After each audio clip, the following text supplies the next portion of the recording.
off and go 2 laps round this rectangular course before they then exit onto the transition area and look for Stuart Hayes from England to dominate the swim. He's a very strong swimmer and a strong cyclist, but whether he'll have the legs on the run to be there at the end, we'll have to wait and see. Carolyn, how do you see things panning out? As with the women's, I see this as being a fast course. They'll do around the area of 145, 148 plus. It is the women showed that you can do very fast times on this course. It will be a course that favours the runners again, and I would think that the runners will do what they did in the women's, which is keeping close contact with the swimmers as much as possible, do a bit of drafting on the bike and then come through at the end. So good conditions for the start of the men's triathlon at the 2006 Melbourne Commonwealth Games. New Zealand silver and bronze in the women's section. What can they do in the men? High hopes resting on the shoulders of Carter, Doherty and Gemmell. 32 competitors from 15 nations. And a much smaller field than many of these athletes are used to in World Cup triathlon events, but it's still important to get away well.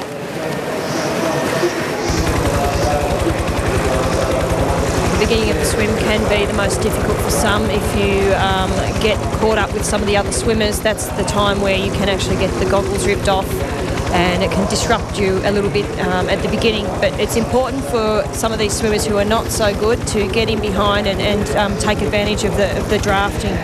About 300 metres to go to the first buoy, where they will turn 90 degrees to the right for the 2 laps of the rectangular course they have to navigate. And Gavin Noble there in the shot, number 24 from Northern Ireland.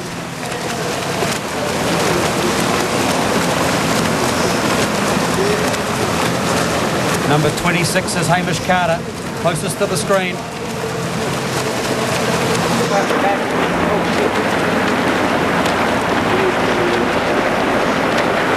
And some gaps in the early stages starting to appear. They've taken quite a wide berth as well. They haven't had that bunch start as often they do as they have that arrowhead towards the first buoy. A group of about 7 swimmers now in that leading bunch. Even though this is an open water swim, it's quite an easy one because of the conditions, and also there's no tidal requirements. Sometimes in some open water swims you try and follow the current a bit more, but there is not much of a current here, so that's not a consideration they have to take into account. Looks like the leader is Paul Tickler from Canada, based in Edmonton, the 23-year-old, just a length or so in front. And you can see some of the triathletes just colliding in their stroke. This is Tickler from Canada in the lead.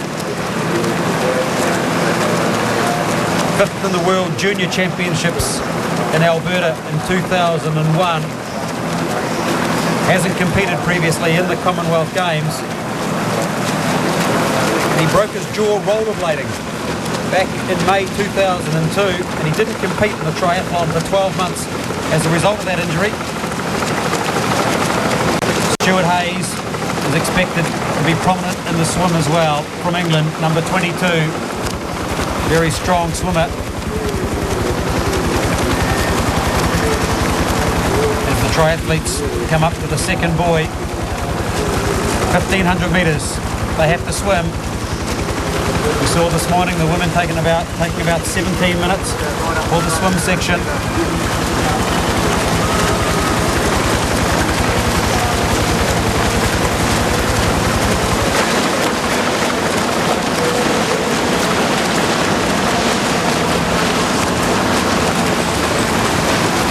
Just getting in a rhythm at the moment. It's important at this early stage of the race to conserve energy. Don't get into too much of a battle if you're out the back with some of those other swimmers where you're fighting position. Just tuck in behind try and keep your strokes long and smooth and get into a routine, and obviously keep in mind that this is just the beginning. We've got a long way to go.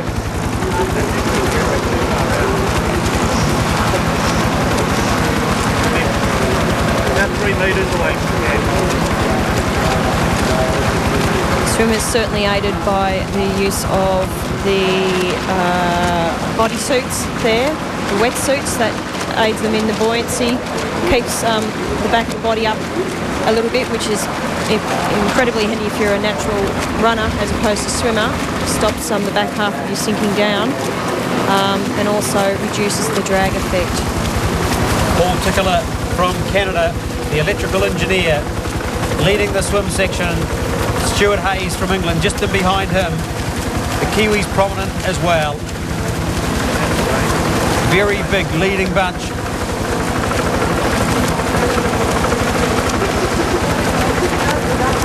One of the benefits of being within the group is navigation isn't as important. You just stay with the group.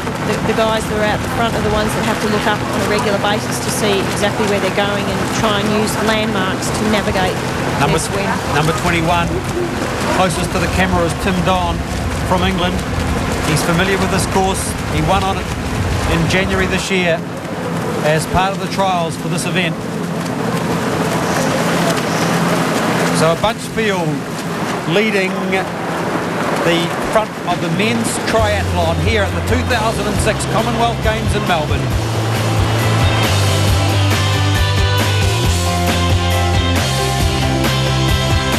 Daylight saving ends overnight, so remember to turn your clocks back 1 hour before you go to bed. We'd also like to urge you to install smoke alarms. It's a good time to check your smoke alarm batteries too. A reminder from the New Zealand Fire Service and TVNZ.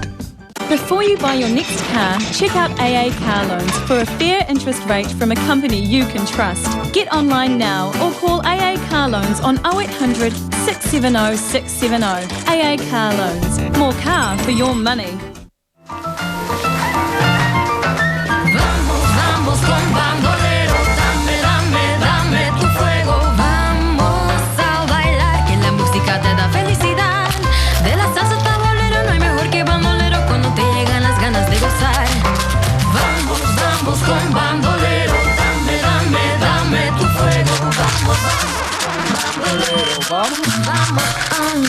Tic-tac, cool and fresh. Why risk infection? New Silver Healing from Elastoplast. Its revolutionary wound pad contains silver, a natural antiseptic proven to help eliminate germs for optimal healing. New Silver Healing, only from Elastoplast. Caltex has created a new fuel that cleans your engine as you drive. New improved Caltex petrol with Techron. Techron keeps your engine cleaner to perform better.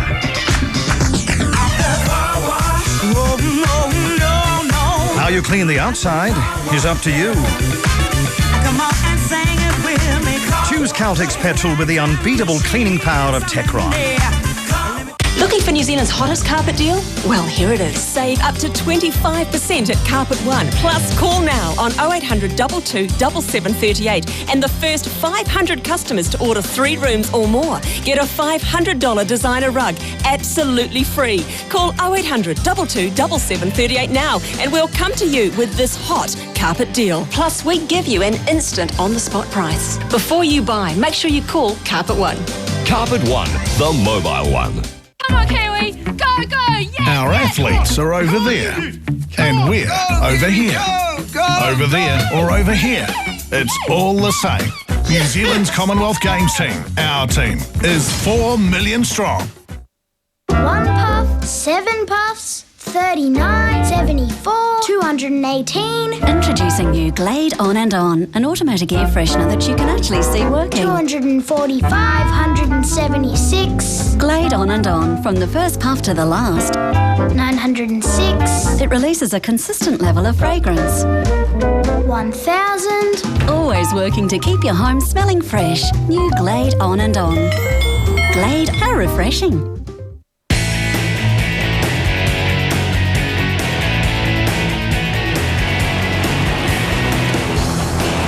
Into the the second lap now of the men's swim section in the triathlon. And Paul Tickler from Canada leads from Chris Gemmell of New Zealand in second place, just a length or so behind. Many people are saying Gemmell is the man to watch. Chris Pallone, the New Zealand coach for the triathlon, he has picked Chris Gemmell as this could be the day that he excels. He's a promising athlete. He missed the Olympic Games. He was 6th in the Commonwealth in 2002.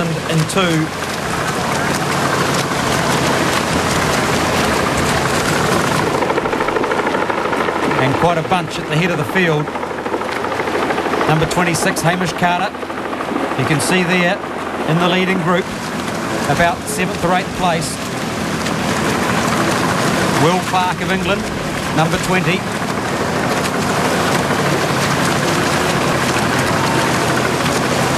Conditions a little bit choppier than they were this morning.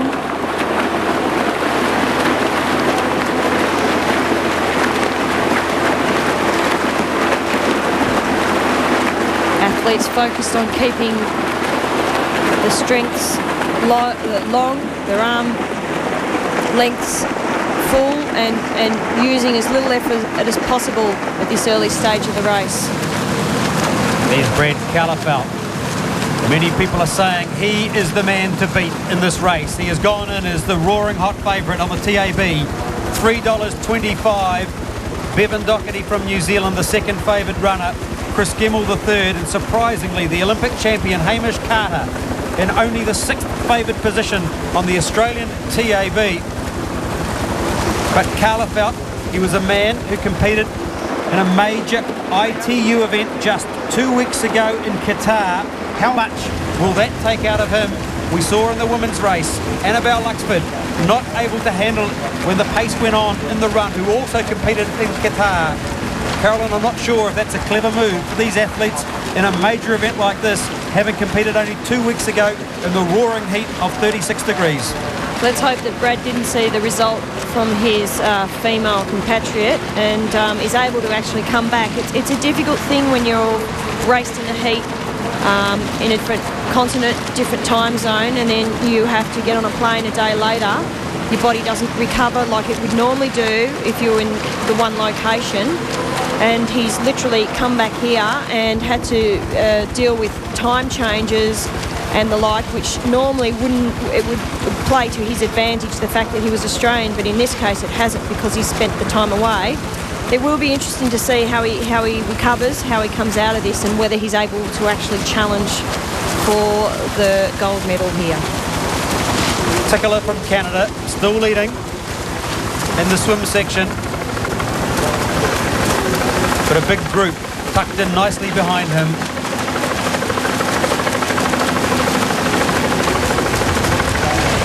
There's the shoreline. It's packed with spectators as they head down the back straight on the second lap of the swim course. One more buoy to turn, a left-hand turn at, 90-degree turn, and then head straight for the 300-metre swim to the shore. Hamish Carter, number 26. Just catching a glimpse of him there.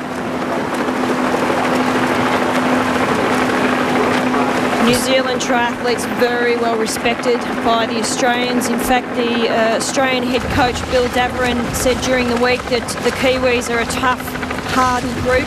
Once they pull on that black suit, they grow 10 inches, not unlike the All Blacks. So there's a lot of respect out of there for the Kiwi contingent, and certainly they would be the favoured country to produce some superior results here today.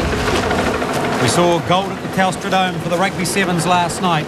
Will this produce gold for New Zealand in the water, on the bike and on the run in the men's triathlon?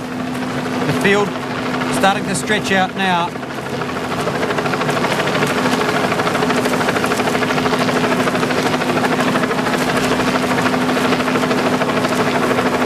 Mikhail Bagi struggling away at the back of the field. this triathlete from Mauritius. But the head of the field is still Paul Tickler from Canada. And Chris Gemmell in there as well, just tucked in behind in second place. So a good swim coming from the New Zealander. Brad Carlefelt from Australia, number 9.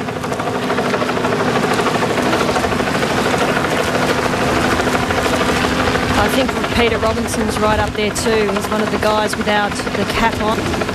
You see his head sticking out of the water. A very recognisable Australian sporting legend here. 3-time world champion in this event. In fact, he hasn't been out of the top 2 at the World Champ since the year 2000. He's a very well-performed runner, but he hasn't won either a Commonwealth or an Olympic medal. Will this be his day? There's a shot as they round the last buoy, as they now straighten up and head towards the foreshore. 300 metres left in the swim section.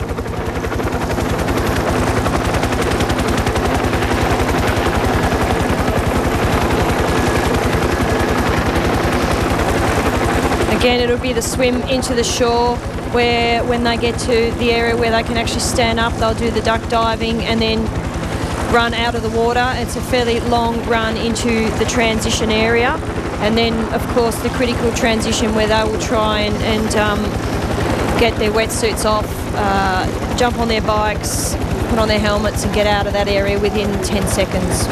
A massive crowd down here at the transition area as well to greet these athletes as they get out of the water in about 2 minutes' time.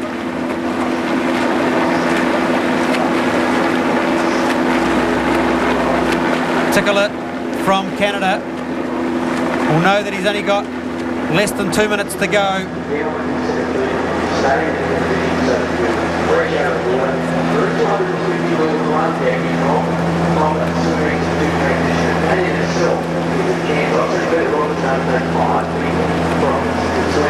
In second place is Chris Gemmell, swimming very well indeed. A very talented triathlete. He missed the Commonwealth, he missed the Olympic Games. He was there at the Commonwealth in 2002, where he finished in 6th place. Second in the ITU, the International Triathlon Union World Cup meet in New Plymouth in New Zealand in November 2005, in the sprint finish behind Bevan Doherty.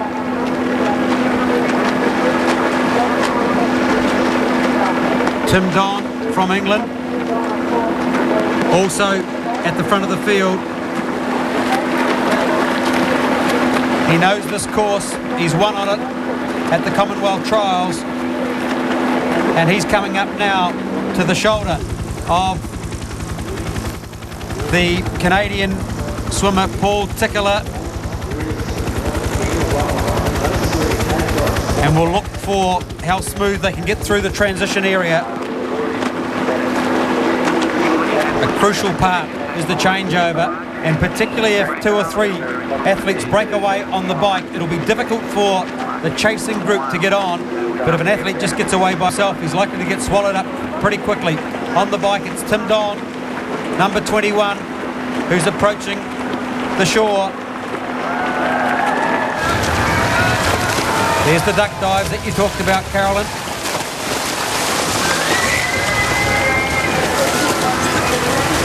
And the transition begins as they start to unzip their wetsuits.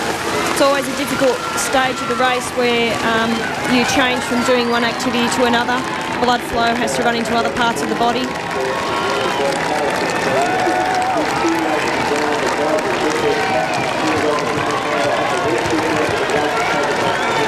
A run of about 150 metres from the shore to the transition for the bike.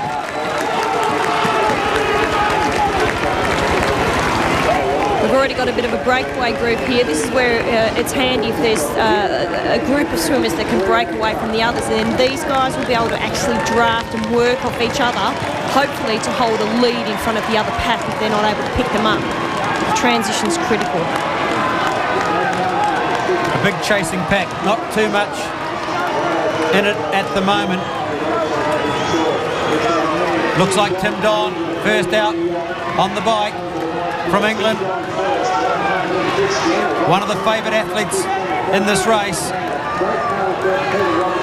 Carlefelt and Robertson there as well. Hamish Carter going through. Tim Don out in front on the bike leg.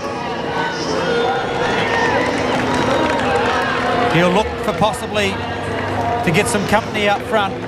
He's just getting the speed up on his bike before he slips his feet into the shoes. You don't want to waste too much time going from one activity to the other, so they usually get on the bike, get the speed up, and then put their feet into the shoes.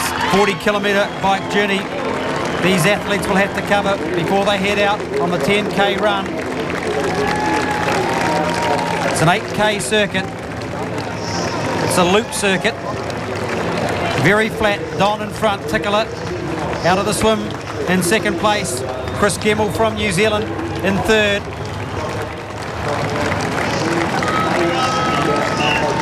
Hamish Carter right there as well, within 10 seconds of the leaders at the end of the swim section. But you can see now that there's a big chasing bunch on Tim Don, who leads the men's marathon at the early stages on the cycle leg. Tim Don out in front in the men's triathlon here in Melbourne at the 2006 Commonwealth Games.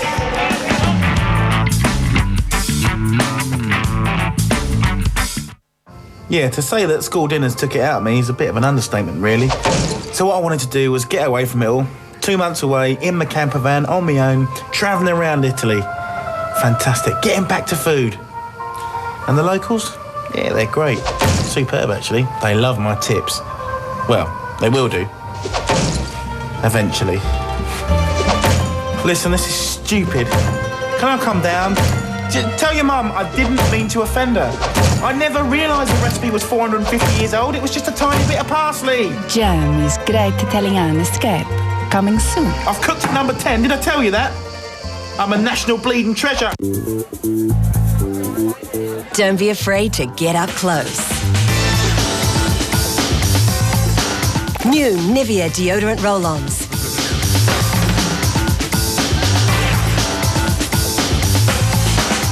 Now offer 24-hour protection with the new Active Protect Plus formula. Get long-lasting antiperspirant protection and care with new Nivea deodorant roll-ons. National Finance, a very competitive return on your money. It's Warehouse Stationery's Tax Break 2006 with big savings to end your financial year.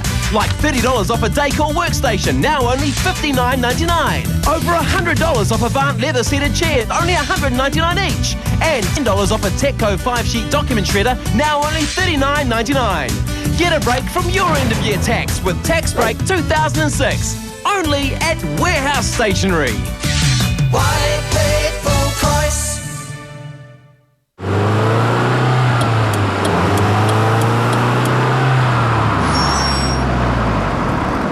By the time you're 50, you're a much better driver. You're more experienced, more considerate, and less likely to crash. That's why SIS Insurance is exclusively for people over 50. So if you're not a young hooligan, you can save a lot on insurance. Call 0800 801 701. SIS. Enjoy more from 50. Always wanted to drive a club sport? Now Moy's make it possible. Lease a new HSV Club Sport from $999 plus GST per month. That's a 6-litre V8 Club Sport for $999. Don't wait. Moy's Holden Panmure, opposite the Big McDonald's and beside the Big Mount Wellington. This is Gascoigne's March Madness. Gascoigne's March Madness. Over. This really is an SOS. Save our staff from stock taking. We'd sooner sell it. And we've heavily discounted all our quality furniture. Gascoigne's SOS. Saving our staff. And you. On DVD, get aboard the 3801, a triumph of locomotion design and construction. Sit back and enjoy the story of one of the world's great steam locomotives. 3801, a legend in steam. Own it now on DVD. Instant finance for travel, builds, cars, you name it. No hidden costs, just the fast, friendly service that's been trusted for over 30 years. See us, think yes. Instant finance, 0800 760 000. Thanks, Instant Finance!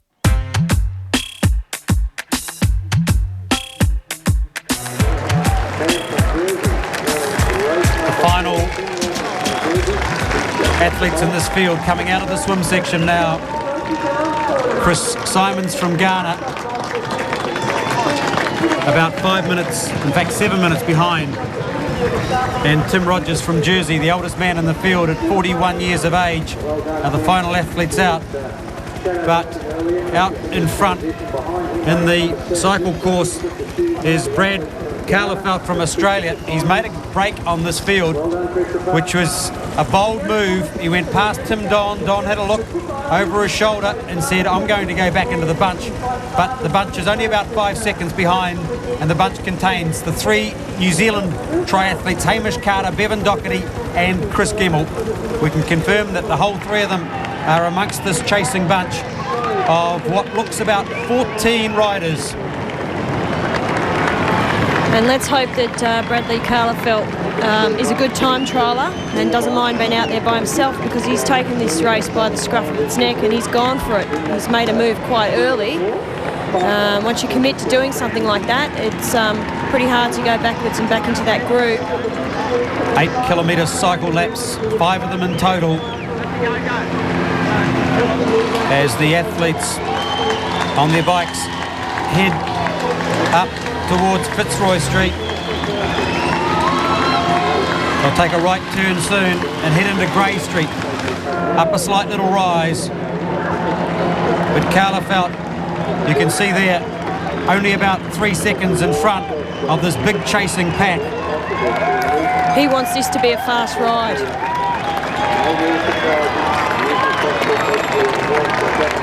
The 26-year-old Australian who's resident in Wagga Wagga. He'll be used to the heat, about 21 degrees now on course. This is the hill on Grey Street. The cyclist will head up there for about 300 metres and do a 180-degree turn before returning back to the transition area for the end of the first lap. You would imagine that Brad Carlefelt would try and conserve some of his energy, being a former cross-country runner. We know he's got a strong run leg in him, so you would want to keep some energy up in preparation for the 10K run. Bevan Doherty just there on the right of picture in the grey suit.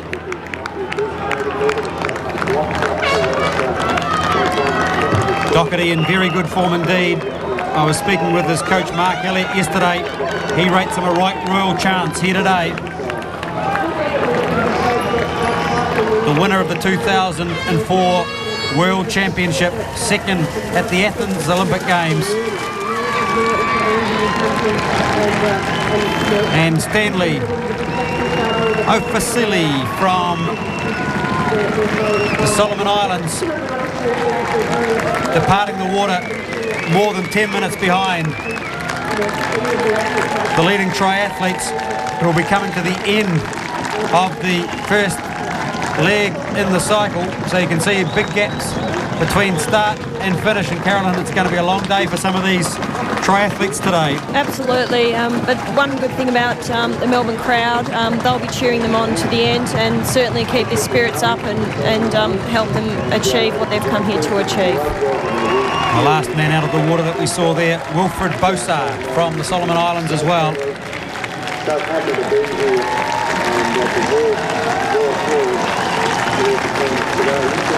Great opportunity for these people to compete against the world's best. You can see them just struggling getting their wetsuits off. They won't have had too much experience in competition like this before. No, they might have forgotten at the baby oil trick before you put your wetsuit on. It makes it a lot easier to slide off. It's a bit of insider trading. Yeah, I'm not sure whether on the Solomons they've heard of that insider trading trick just yet or not. The cyclists coming back down towards the waterfront.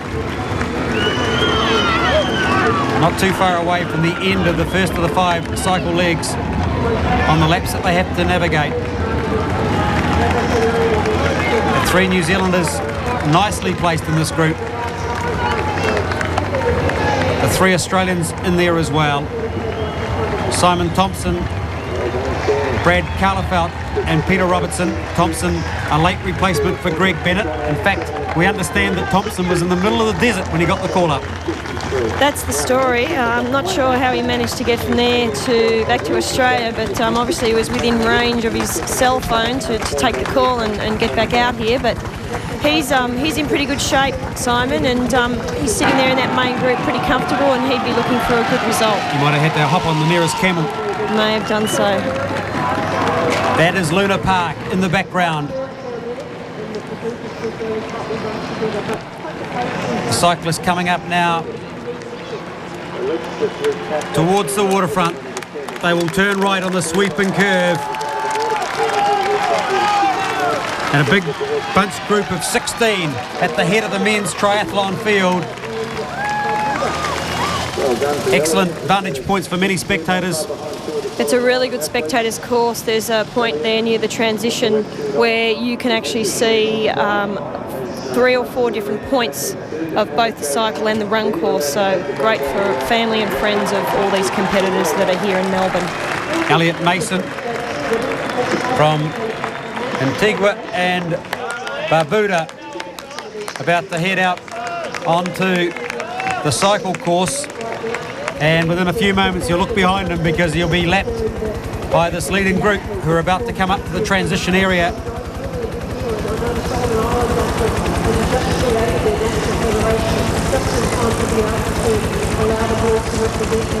And this is unfolding very similar to what we saw in the women's race. A big group at the head of the field. 13 athletes in the women's section headed out on the run together, but a breakaway here, and I think that is Carla Felt again having another go.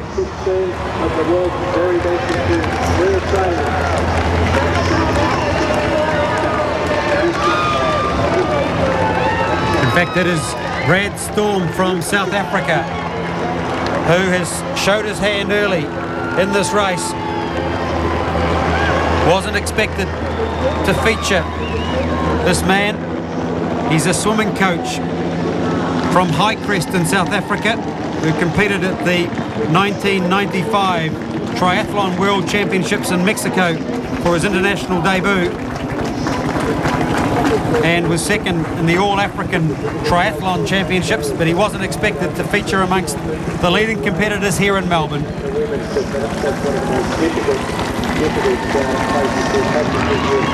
Very difficult for the cyclists to get a breakaway by themselves with such a big chasing pack.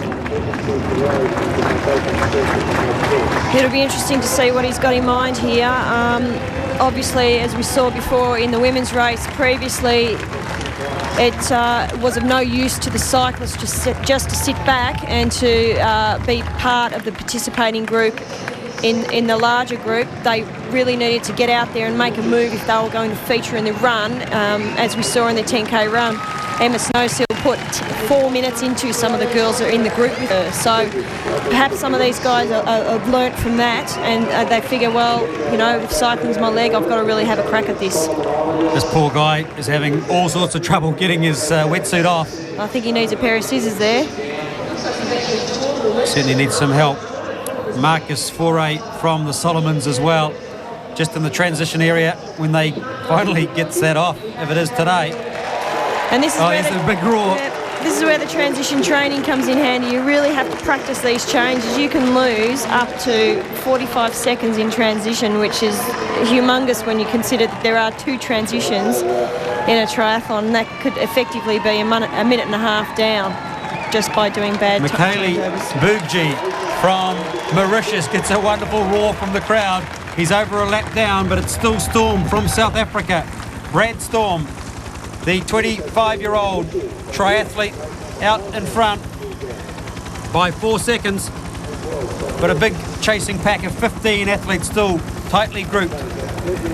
Nice and handily placed, so nothing too much to worry about. The 3 Kiwis amongst them as well, Chris Gemmell, Hamish Carter and Bevan Doherty, along with the 3 Australians. That is where this race is expected to be fought out between, and Englishman Tim Don is the only person likely to spoil the party for the Australians and the Kiwis in this race. It's interesting now, since they've made the triathlon draft legal, it really is a disadvantage against the cyclists, as that we said. When they did make the championship race draft legal quite a few years ago, the Americans actually protested and didn't support the ITU races, and had a lot of races in America, and the ITU really suffered because most of the sponsorship dollars are in the United States of America. But once the Olympics was, triathlon was made part of the Olympics, things started to change and the Americans started to get back into the system. But it sort of creates a similar format.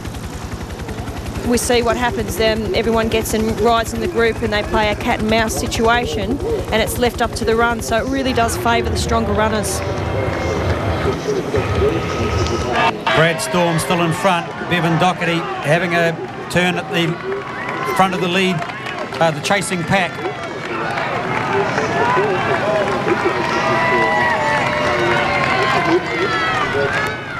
Will Clark from England there, along with Tim Don and Stuart Hayes, the three Englishmen together. And maybe this is part of the team tactics to try and get a bit of a break on the field. I would say that if the English team was to work together to try and break the Australians and the New Zealanders, that would be the best way to go. Work in a team.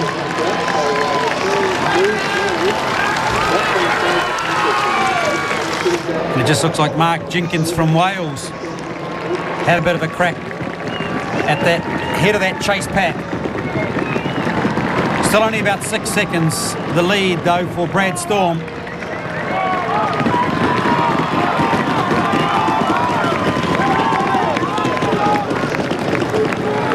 So a big group in that chasing pack trying to keep in touch with Brad Storm from South Africa. The three Kiwis still there, Carter, Doherty and Gemmell at the Men's Triathlon 2006 Melbourne Commonwealth Games.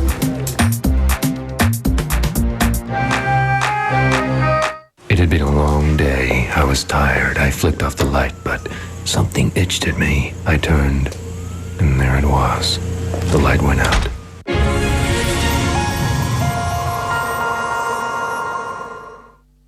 I'm talking to Bruce Allpress. Could you slow down a bit, mate? I'm supposed to talk to you about 50 plus life insurance. Oh, that's easy. Life insurance for people aged 50 to 79. Acceptance guaranteed. Expensive for old people? No, from just $2.30 a week or $3.57 if you include accidental injury cover. Oh, that's good. You need some. Not sure where you'd get it though. But for us older folk, to cover things like accident and funeral costs, the odd debt and such like, call 0800 800 440. When it comes to painting, Placemakers know what you need. And we have everything to get the job done in our Colour Your Home Paintorama. Save 25% on all Project 4 litre white paint, now just $29.99. Get free binoculars with every 10 litres or more of Wattle & Taubman's premium paint, and 10 packs of paintbrushes for under $5. And save on our first ever free tinting on all paints. Plus loads more in-store in Placemakers Colour Your Home Paintorama. The 50s. The people we loved. The memories we'll always cherish. I found my thrill. And most of all, the music we'll never forget. Oh, Blueberry Hill. Love me tender, love me true, all my dreams fulfill. Well, I never felt more. Now you can relive those incredible years with the fabulous 50s collection, only from Time Life. Why'd you do me this way? 'Cause I'm crazy about you, you butterfly. Start your collection now by calling 0800 174 122 to order your first fabulous 50s double CD featuring 30 timeless songs. Pay by credit card and you'll also receive another double CD, Unforgettable 50s, free. Oh, hot tickety dog, tickety boom, what you do to me? It's so new to me, what you do to me? 16 tons, what do you get? Another day older and deeper in debt. I'm gonna gonna sit right down and write myself a letter. But that's not all. Call within the next 10 minutes and we'll cut $10 off the price. Pay by credit card and you'll also receive a second double CD free. That's 60 hits on 4 CDs for only $24.95. Then audition other fabulous 50s albums. There's no minimum to buy. Cancel anytime. The moon hits your eye like a big pizza pie. That's amore. Call 0800 174 122 within the next 10 minutes to start your fabulous 50s collection for only $24.95. Pay by credit card and you'll also receive a second CD free. That's almost $70 value for only $24.95. Call 0800 174 122 now.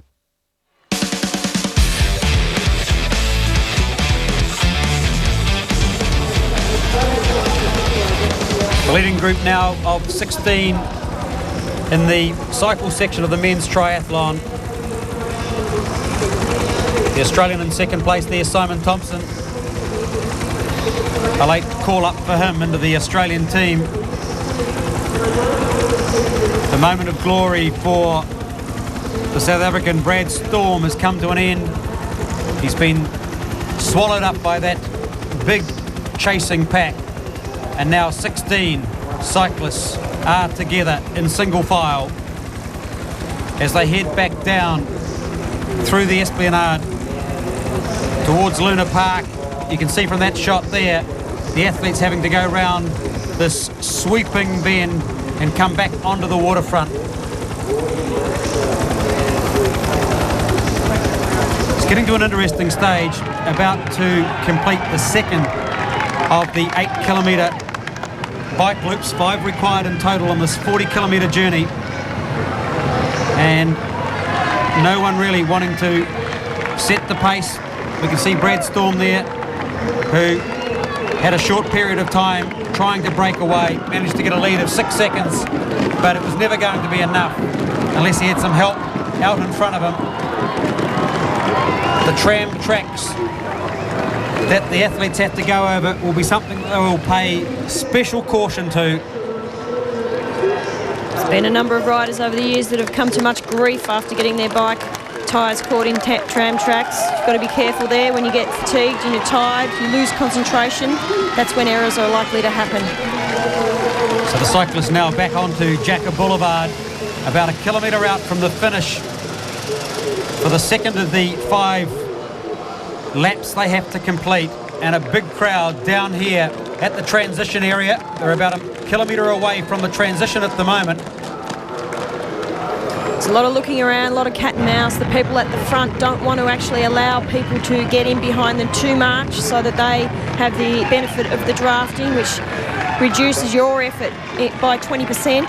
Bevan Doherty from New Zealand in between Carla Felt and Robertson. Robertson, the 3-time World Triathlon champion.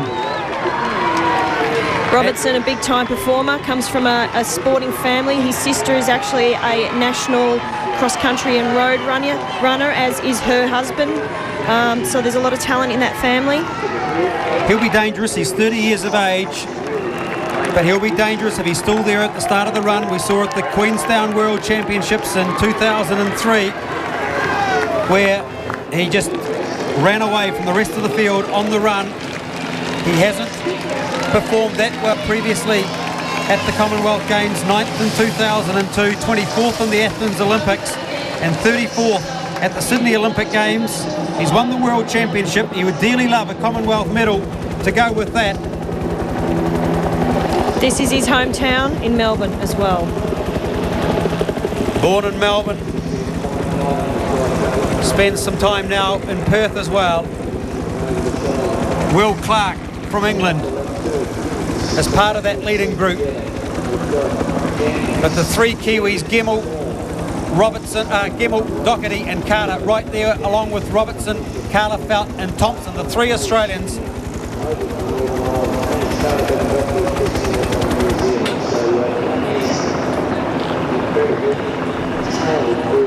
Warm conditions now in Melbourne for these triathletes, but nothing too unseasonal really.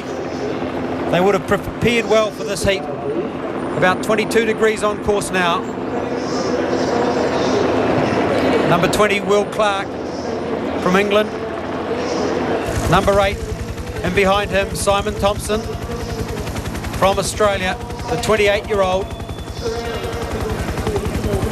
And Tim Don as well, with Simon Hayes. So the English are prominent. 3 Englishmen, 3 Australians, 3 New Zealanders in the leading group of 16 at the end of Beaconsfield Parade into the third lap now on the cycle section of the men's triathlon. And the Englishmen working together to possibly try and get a bit of a breakaway group. And that's the way they're going to have to do it, Carolyn. If they want to get away, they won't be able to do it by themselves. If I was those guys, I wouldn't be relying on the run home. I'd be working together as a group to try and break the Australians and the New Zealanders, who are notoriously strong on the run. Paul Tickler from Canada there as well. First out in the swim section, it's Tickler, number 17. Will Clark, number 20, and behind him,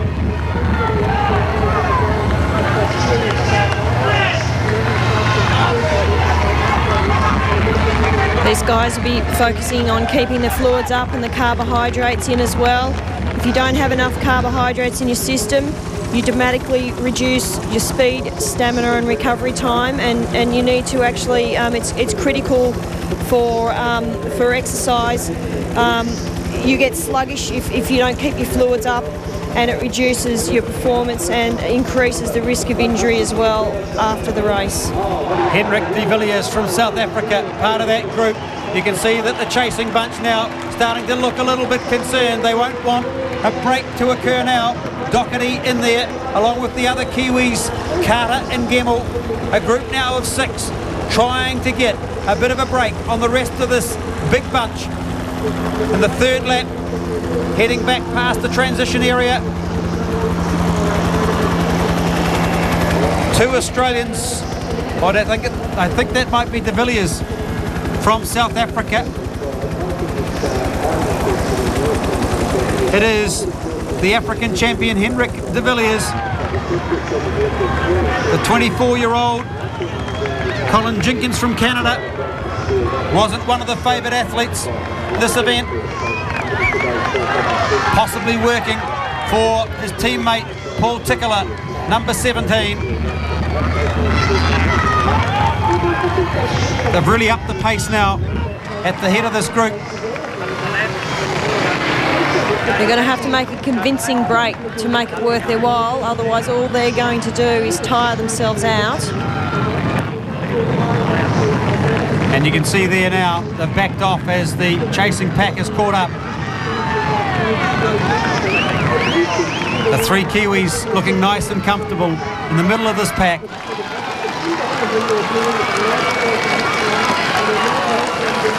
Under an hour to go now. Almost at the midway section of the cycle. McMahon from Canada, ranked 35th in the world.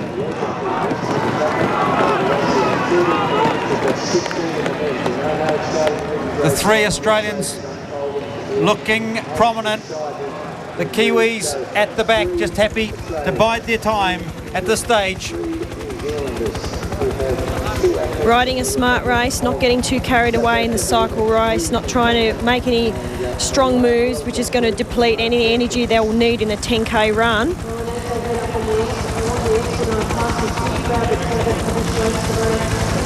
So it's anybody's race at the moment in the men's triathlon, a leading group of 16 as they head up towards the second half of the cycle section here in Melbourne.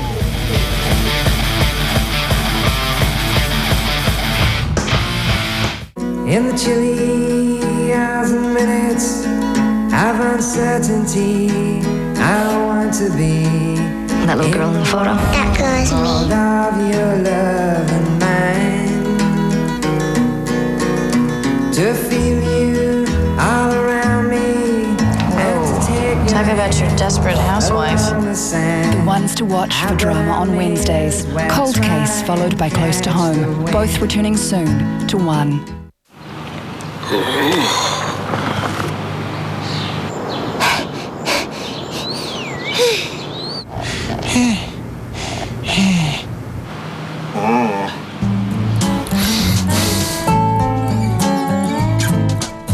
New Up Energy from Tip Top is New Zealand's first low GI white bread. It's the bread kids love, to give them the sustained energy they need. National Finance, a very competitive return on your money. We're here to introduce to you the amazing new Petsy brush. It's the shedding we can live without, and cleaning the hair out of the brush is the worst part. The Petsy brush is the only self-cleaning pet brush that you slide with your thumb and the cleanup is done without ever touching the messy hair. The special bristles are designed to easily brush your pet without pulling the hair.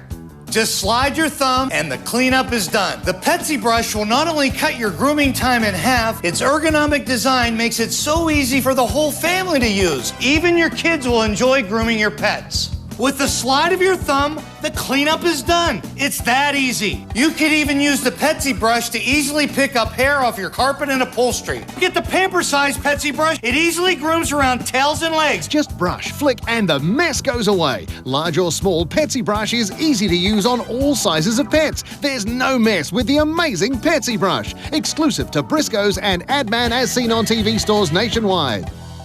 Switched On Gardener, the one-stop shop for indoor gardening and hobby hydroponics, growing media, nutrients including organic, all your ventilation and lighting needs, and a great range of accessories and hobby hydroponic systems. Visit Switched On Gardener or order online at sog.co.nz. This man had a hair loss problem. Whether you're starting to thin or experiencing severe hair loss, the Hair Institute can help you recover a full head of hair. Guaranteed. Forget old-fashioned hair pieces. The Hair Institute is the alternative to surgical procedures and the answer to transplants you're not satisfied with. The Hair Institute. For men, for women, for a full head of hair. Call the Hair Institute now on 309 7705. National Finance instructs Payless Cars to lend to those with good credit $5 million, regardless of what you owe in your trade, 600 vehicles in stock, whether you want to spend $25,000 or $2,500. You always pay less at Payless Cars.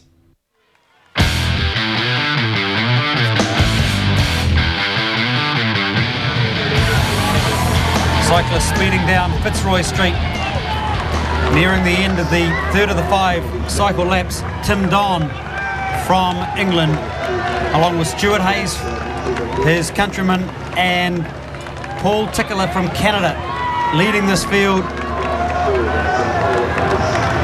Number 21, Tim Don, the 28-year-old, the former world duathlon champion, won those championships back in 2002. The British Triathlon's Triathlete of the Year last year. So he's obviously a well-performed runner. He knows this course. He won the Commonwealth trials on this course only a few months ago. And that'd be a huge psychological advantage going into this race, to actually have competed on the course before and to have a good performance in the bag. That definitely, from a sports psychology perspective, just gives you that extra bit of confidence. You've performed well on the course, you know all the twists, all the turns, and it's just a matter of trying to replicate that again on this day. And a big day for Paul Tickler from Canada, trying to make his move now, only 23 years of age. This level of competition will be a bit unknown to him. At the World Under-23 Championships last year, he was 16th.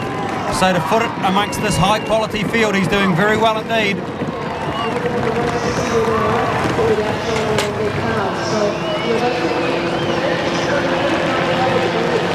Still 17 kilometres remaining on the bike leg. Back to the waterfront.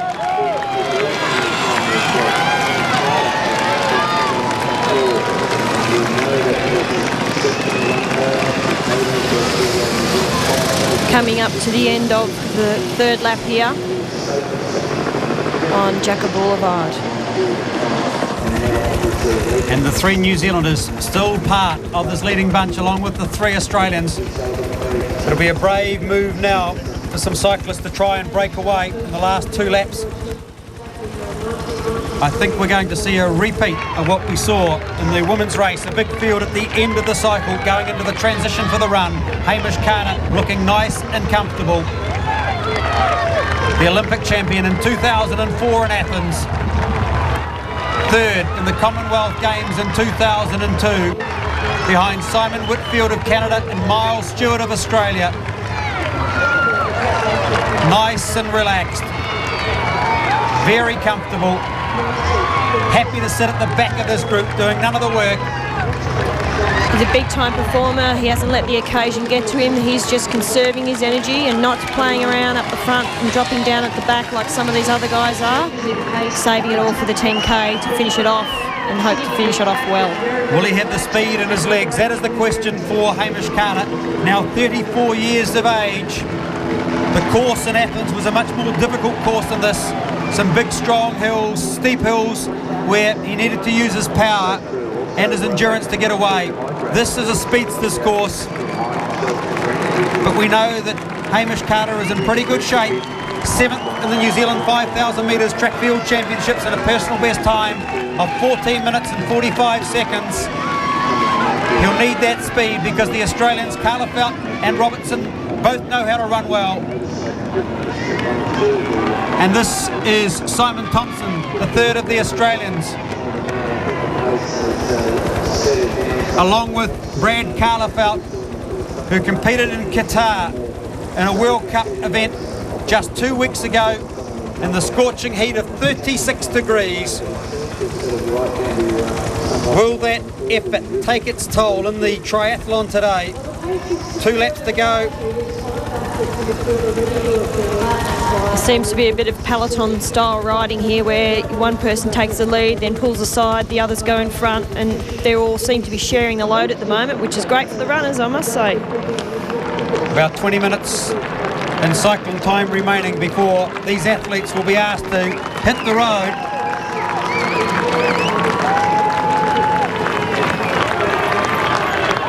Just 11 now. 16 we count in that leading group. So they've been like this pretty much all of the way in the opening 3 laps. It's a matter of biding time. What's going through their mind here, Carolyn? Well, the cyclists would be thinking, what can we do? Every time we make a move, we get caught up by the pack. The runners will be thinking, okay, how can I get out of transition? And how can I position myself well to get a good start in the run? There was a lot of pre-race predictions that it would come down to about 5 or 6 athletes only at the end of the cycle. Clearly that isn't going to be the case at all. And maybe this will create an opportunity for other unfancied triathletes who may be very good runners to feature in the final 10K. It's a real fitness event, the triathlon as well. Anyone who's a little bit on the edge, have had probably a few injury problems or something like that, this is the kind of event where they get found out. If you're slightly off form, or if you have done some racing in the previous weeks and travelled a lot, that can actually just jade you a little bit, and it can make the difference between winning and coming 10th. Colin Jenkins at the moment from Wales.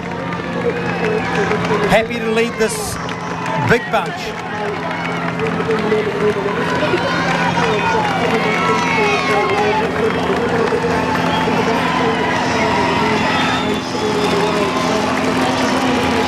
Nice conditions, just a light breeze now on course for the cyclists.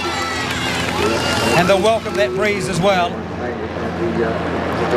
Heading down the boulevard towards the Luna Park turn.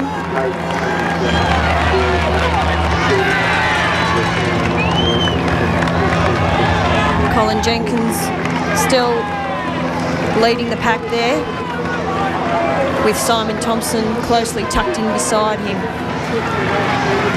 And there we have Chris Gemmell.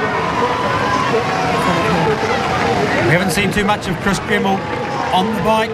He's been happy to sit back He'll back himself on the run. He's a very good runner, Chris Gemmell. Number 15, Colin Jenkins.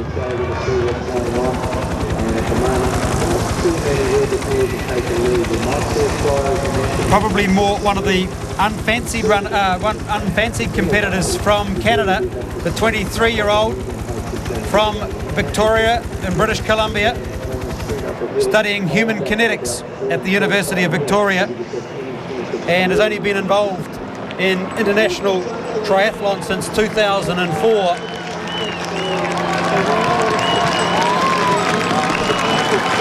Listen to the roar of support that these triathletes are getting. Luna Park on your right.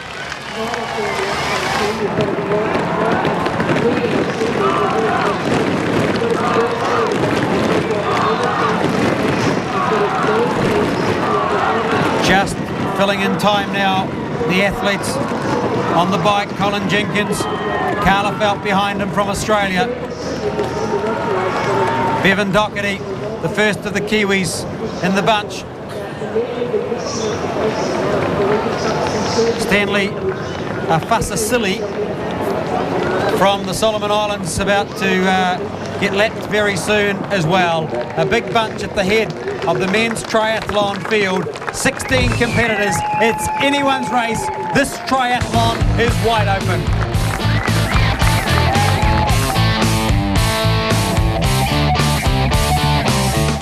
We can go live from anywhere, like here. Then we can edit your news right now, right here. We still do most of it here. Yeah, whatever. They're always sending the news back from here. And of course it all comes in here and goes right out from here. That's right. As it happens. So what do you reckon about these journalists cutting in the field? Must be death on their nails, mate. Death on their nails, mate. Come on, Kiwi! Go, go! Yeah! Our athletes are over there. And we're over here. Over there or over here. It's all the same. New Zealand's Commonwealth Games team, our team, is 4 million strong. Extend your outdoor living with Laserlight polycarbonate roofing. Comes in designer profiles and fabulous new colours. But unlike PVC sheeting, Laserlight polycarbonate is guaranteed to keep looking good for years. Laserlight, clear as day and stays that way. Looking for New Zealand's hottest carpet deal? Well, call Carpet One now on 0800 22 7738 and save up to 25%. Plus, the first 500 customers get a free designer rug worth $500. Carpet One, the mobile one. Before you buy your next car, check out AA Car Loans for a fair interest rate from a company you can trust. Get online now or call AA Car Loans on 0800 670 670. AA Car Loans. More car for your money. It was a time for love and peace, a time for groundbreaking music. Time Life have selected the best music from the 60s and 70s in this brand new collection, Flower Power Generation. These are some of the biggest artists from this incredible era. Buffalo Springfield. Good morning. Oliver, Fifth Dimension, The Rascals, and many more. Start your collection now by calling 0800 174 122 to order your first Flower Power Generation double CD. Featuring 30 groundbreaking hits. Pay by credit card and receive another double CD free. Yeah. This was music that passionately reflected the mood of the youth. A time when 60s beat became rock. American woman, mama let me be. You don't know what. And pop music grew up. Why don't you come with me, little girl, on a magic carpet ride? But that's not all. Call within the next 10 minutes and we'll cut $10 off the price. Pay by credit card and receive a second double CD free. That's 2 double CDs for only $24.95. Then audition other double CDs in the Flower Power Generation collection. There's no minimum to buy. Cancel anytime. The year 2525, if man is still alive. So you know that when This fantastic collection is not available in stores, so call now. Call 0800 174 122 within the next 10 minutes to start your Flower Power Generation collection for only $24.95. Pay by credit card and receive a second double CD free. That's almost $70 value for only $24.95. Call 0800 174 122 now.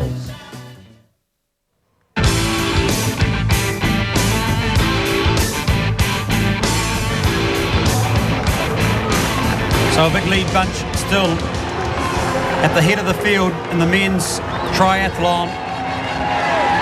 Just a couple of kilometres left in lap 4 of the 5-lap circuit. 10k to go on the bike. The 3 Kiwis, Carter, Doherty and Gemmell, all nicely tucked into the middle of the bunch. The 3 Australians as well. Look for the fireworks to come from those 6 competitors.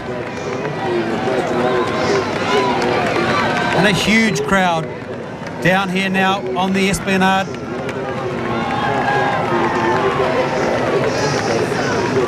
Melbourne's got right behind this event. They're very sophisticated sporting spectators, and they know what they're watching here, and they understand how fit these guys are, and they're showing their appreciation by showing up and cheering them along. It really looks now like these cyclists are happy to end the cycle leg all together, and they will fight it out on the run. It's going to be a very brave person who will make a move now and take some of that energy out of their legs in the last 10k of the bike leg. Well, the reality of the situation here, knowing what the course has been for a number of months, if not a year or so, most of these athletes, if they're prepared properly for this course, would have realised that the run leg is critical and would have trained their run aspect and really focused in on that, knowing that this was going to happen. And it's more of a speed course than a strength course. Exactly. So the better runners will be happy to sit in the pack, save their energy, and look to finish fast on the run. And whilst there are some runners in here that are naturally better than others, there's no such thing as a natural competitor at the end of a triathlon. It's a lot of hard work, a dedication and training that goes into making these guys, in particular the winners, be up on the podium at the end of this race. People have talked about Brad Carlefelt from Australia, the 26-year-old who has come into this event as the favourite. He is still there at the moment, along with the 3 Kiwis. New Zealand looking good in the men's triathlon as they've got about 9 kilometres now to go on the bike before they head out for the 10-kilometre run. Yes, New Zealand is looking good in the men's triathlon. In fact, they're looking as good as some of the women were earlier on today. It was a great day for New Zealand sport, a day we will all remember, a day when our very own Sam Warriner won silver for New Zealand in the women's triathlon. She's been kind enough to come into studio to join us now. She's a very, very happy person indeed, aren't you, Sam? I'm very happy, thank you very much. Yeah, and it goes without saying because you put a lot of effort and hard work into this to prepare for this Commonwealth Games, and in a way, for you at the moment, it seems surreal. It does really, yeah. I mean, like any athlete, you train so hard and you give up the long hours and the sacrifices, and now to be actually sitting here with this, it's just a dream come true. I just can't believe it. When you came over to Melbourne, did you at any stage think to yourself that you'd be hopping on the plane and leaving with a medal? No, yes and no. Like, you know, you start on that start line and you've got to believe you've got a chance, otherwise why you get on the start line. But I don't think you don't fully believe it until you cross the tape or you cross that finish line, and then it's there. So yeah, most of us, I mean, you brought tears to our eyes when you came over the line and you had the flags in your hand, and then obviously the girls afterwards. Did you see them finish? I did see them finish, and I was just like thinking, oh God, I'm over the line. And I mean, those two have trained just as hard. You know, we've been together for the last 3-4 weeks, and so for me it was just like I had so much respect for them, and whoever got it, you know, good luck to them because they both trained so hard. Talk us through some of the race. The swim, first of all, you're happy with the leg? No, I actually thought I didn't have a very good swim, actually. I just thought I didn't have a very good start, and I just got sort of hit and, you know, muddled up in the middle there, which is a bit annoyed about because I wanted to get out into clear water. So I was thinking, oh, perhaps I haven't had a good swim, but you've got to forget that and just put my head down and go. And then I got onto some feet and I just stayed there and then just kept focusing on, you know, my technique. And then when I got out of the water, I looked up and thought, sweet, there's still a group of us together. That's great. Ran to transition, got on the bike. On the bike, there wasn't a lot of work going on because we were all together. It was a big group, so no one could really make breaks. And if someone did, there was enough of us to cover it. So I think we were all looking at each other, really, thinking who's anyone to go. And then obviously the faster runners were in the pack as well, so a lot of us were thinking about saving our legs. So when it came to the run, I mean, this is when you thought to yourself, if I go strong and I go strong early, I'm really in with a chance to win a medal here. Yeah, I mean, I knew Emma would go, and I knew that Liz Blatchford and Annabelle Luxford as well, and Andrew Whitcomb would all be up there, and I just thought I've got to give myself the best chance possible. So I did, and Andrew came with us, and the next thing I know, it was, you know, there was a group of 5 of us, then 1 dropped, then it went down to 4, then it went down to 3, and I'm like, oh, sweet, you know. This is looking good. Yeah, I was a little bit disappointed I didn't hold on to Emma for longer. You did try though, didn't you? I did try my best, but at the end of the day, you know, but she's such an outstanding athlete, strong in all 3, that just to be behind her was just awesome, so. Tell me about the preparation that's gone into 33-year-old Samantha Warriner, who lives in Whangarei, who's a school teacher. What preparation has gone into preparing for these games? Well, I haven't been teaching, which makes a big difference because I had a lot of time to recover and for food and sleeping patterns. I spent most of my time in Whangarei training with all my training partners up there, so that was really cool. And then about 4 weeks ago, we went over to the AIS, and the team was over there, and we trained together. So Debs, Andrew, myself, and Nikki Samuels, who's one of my ex-students. Yeah. She was there, and we all trained together as well. So that was really cool. So we got to know each other, and we helped each other. So that's why we had so much respect. And then we arrived here on Monday, went to the village, which was just overwhelming and just brilliant, and then came down and stayed in St Kilda for the last 3 days. I'd love to have a look at your medal. Could you hold it up for us at the moment for the camera? Yep. Would that be okay? Yep. Just hold it there for a second. That's lovely. You're obviously going to get the key to Whangarei now because you're a superstar there, because you're an absolute superstar here with New Zealand as well. And you've got your friends and also your the kids at home at school that you think that maybe there was one here at the race that said, there was go definitely someone shouting on about the 3rd lap of the bike, because I was like just focusing on what I was doing, because I think don't fall off. And I heard someone go Miss Warriner, and that threw me because everyone else was going go Sam, and when I heard the go Miss Warriner, so yeah, it was one of my ex-students. That was really cool. Can you hang around with us for a while we continue viewing the men's race? Yeah, I'd love to. Yeah, it'd be awesome. We'd love to keep talking about the race as well, and also what you went through. What do you think the guys are feeling at the moment, Sam? Going through their minds? I think the guys at the moment are thinking that there's the main runners are in that front pack. They're looking at each other. You know, is someone going to make a break or someone not? And I think also as well, they're like, who's saved the most for their legs? So they're looking as well for signs of anyone that's tiring or puffing and things like that. What about maybe with team tactics? Are they being introduced at the moment? I know with the women that you're afraid that the Aussies would get together and shut a couple of you down. I heard that you wouldn't do it to the Australians, at the Kiwis, but I'm sure you got together last night with Andrea and also Debbie and said, look, if we've got to help each other out, we'll do that. Does it happen a lot in triathlon? It does, and I know like in our pack and at the British, and you could see the British and the Canadians were doing that.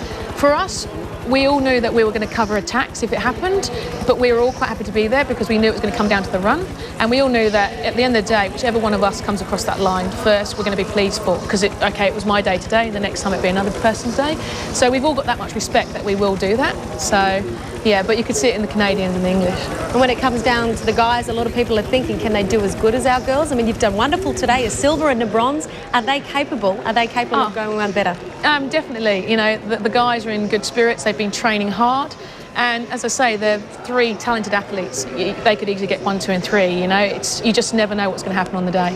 Samantha Warriner, you're a wonderful athlete. Thank you so much for moving to New Zealand, and thank you so much for that silver medal around your neck. No, thank you for having me. OK, we'll go back to our commentators as we continue through the men's triathlon. Our commentators here are Paul Allison and also Carolyn Schwallow. Still a big bunch as the triathletes nearing the end of the cycle section, into the last lap now. About 4 kilometres to go. And Carolyn, it's just a matter of biding their time now, saving their energy and looking for the run section where they'll be able to show what they're capable of. It's a dream come true for a talented runner in this triathlon, because it's going to come down to the run, as it did in the women's 2 hours previously. These guys would be in a position now where they're trying to conserve as much energy as they can, get a little bit of carbohydrate, a bit of liquid into themselves so that they can get ready and rehydrate in preparation for what will be the toughest part of this triathlon. Where do you see the real challenges coming from in the runners? Well, certainly the New Zealand contingent is very strong. Hamish Carter with his 5K PB literally 4 to 6 weeks ago is going to be playing a part of the finishing group. I would suggest that certainly Peter Robinson will be in there, as will Bradley Carlefelt. Those two guys from Australia are very strong runners and have got strong running backgrounds. So it's going to depend on how much energy they have left, what their form was like coming into this, how their tapering went, past injuries, and that kind of thing as to how they'll come off at the end. The word inside the New Zealand camp is that Bevan Doherty and Chris Gemmell both in very good shape for the run, so we'll have to see how that unfolds. Just about to head now into Fitzroy Street and up to Grey Street. The three Australians, Carlefelt, Thompson and Robertson. Robertson, the three-time world champion. He could be dangerous. He knows how to win big events. Hamish Carter, the Athens Olympic gold medalist, there as well. And Bevan Doherty, he's won a world championship, and Chris Gemmell has got all the talent in the world. Colin Jenkins, not expected to feature, and possibly just trying to set this up for his teammates, Brett McMahon and Paul Tickler from Canada. It'll be interesting to see how Peter Robinson performs here. It'll be good to see whether he can get the monkey off his back. He's never won a major title in terms of Olympics or Commonwealth Games. He's been around for a while. He's a seasoned performer. This may very well be his last opportunity at either Commonwealth Games or Olympics. The cyclist now turning to head back towards the transition area. About 3 kilometres remaining. Very soon they'll head down Grey Street and down through Fitzroy Street towards the shoreline, and they head into the transition area. There is the man they call Robbo, Peter Robertson, the three-time world champion, looking so comfortable. Paul Tickler first out from the swim, still handily placed in the bike as well. What's interesting is in the women's race, Emma Snowsill did not feature much in the riding at all. She saved all her energy. She just sat there in the pack, didn't make any surprising moves or anything, just sat there in the pack. And then once she hit that transition area, she got out quick and she made a decisive move at the beginning of that race and psychologically destroyed the rest of the group. If you're a betting person, you'd almost have to think that this could be the Kiwis and the New Zealanders who will comprise the medals, as it did unfold in the women's race as well. It is the Kiwis and the Australians who are well-performed runners who could be the ones to beat. High hopes resting on the shoulders of the three New Zealand triathletes. Hamish Carter, 34 years of age. Bevan Doherty, about to have a birthday in just over 10 days' time. He will turn 29. Chris Gemmell, 28 at the moment. And he turns 29 next month. So they've been around a while, these athletes. They know what it's like to compete at this level. And they won't be phased. They'll be very happy about where they're placed in this race. And a big group in the bike. They haven't had to do any of the work. We haven't seen the Kiwis out the front at all.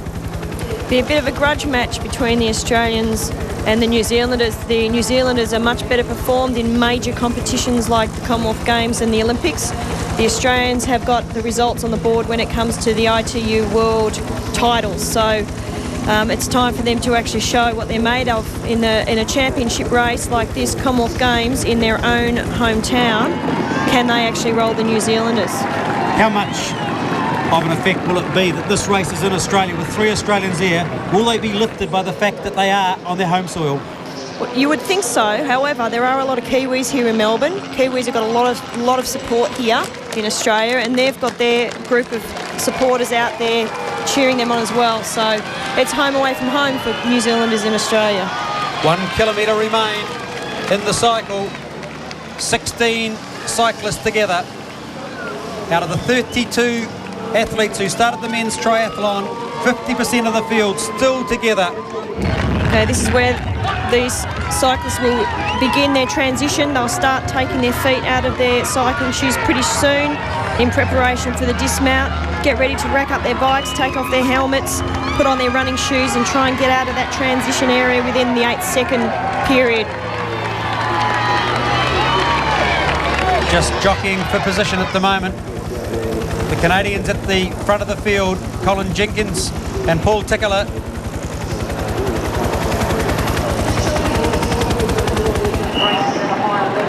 Just under 200 metres now to go before the transition area.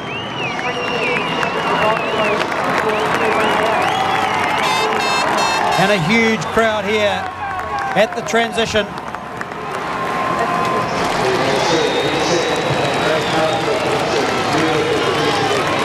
This is where it really hurts. Coming off the bike, starting to run, all the glycogen is built up in the quads. Takes at least 500 metres to 1,000 metres to run that out of your legs. They'd be in a whole world of pain right now.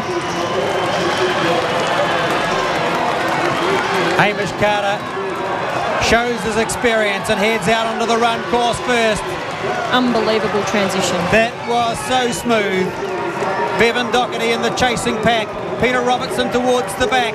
How much will this be as a crucial part of the tactical way that this race will unfold? Hamish Carter out in front, the old wily head of the Olympic champion.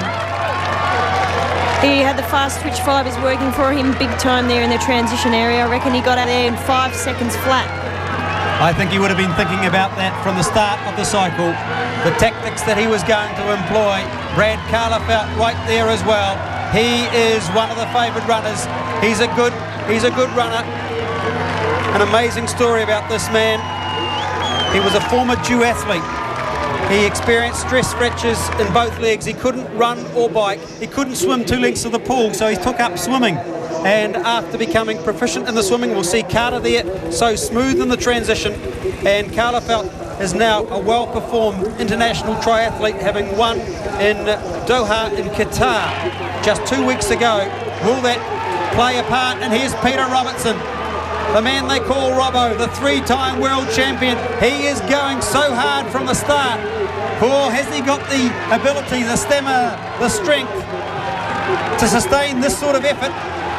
You've got to admire him taking this out like this. Fortune favours the brave sometimes. It can happen like this in when people are tired towards the end of a triathlon, especially in the run section. If you go out and you psychologically destroy people in the first 5K, they're not considering passing you anymore. They're considering consolidating their position in second. And I reckon Robbo's gone for it. He wants to break him early. Well, he's not going to leave any questions unanswered. Robertson, who has won the World Championship in 2001, 2003, and is the current world champion, whether or not he can sustain this sort of pace, he has started like a rocket.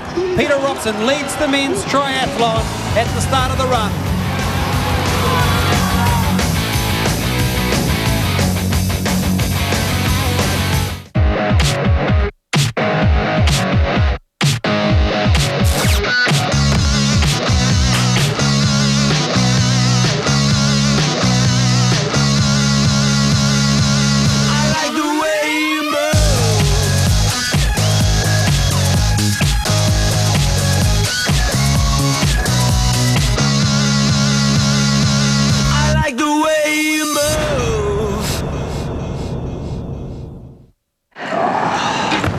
Great day for it. 25 knots to Saba. Just a bit of wind, mate. We're going fishing. Yeah, but 25 knots is nearly 50 k's, Jim. We're off. The marine forecast says there's 3 metre swells out there. You still keen? 3 metres.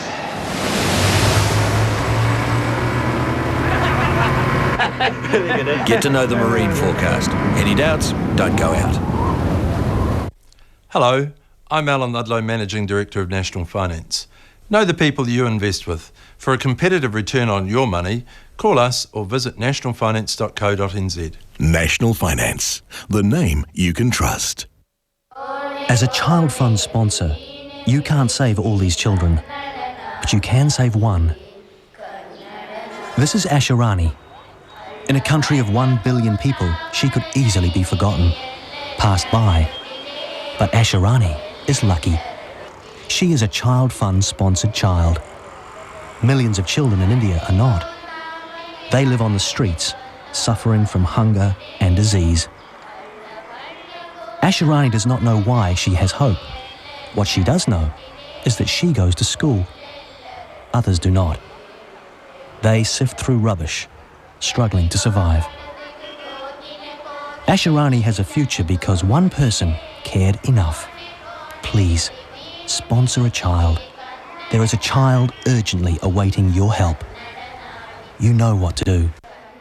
Call 0800 223 800 now, before it's too late. It's huge! Harvey's biggest ever. The Meter Dash clearance. Ready-mades, curtains, blinds, designer fabrics, rods, cushions and much, much more at record low prices. The Meter Dash clearance. Don't miss it at Harvey Furnishing Stores now. This man had a hair loss problem. Whether you're starting to thin or experiencing severe hair loss, the Hair Institute can help you recover a full head of hair. Guaranteed. Forget old-fashioned hair pieces.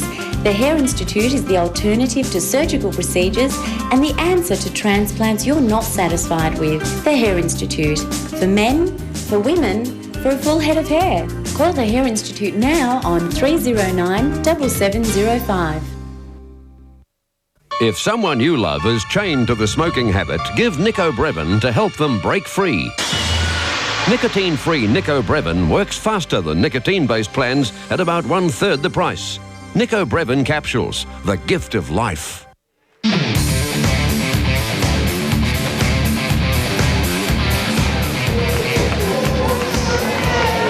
So cyclists now disembarking to head out onto the run.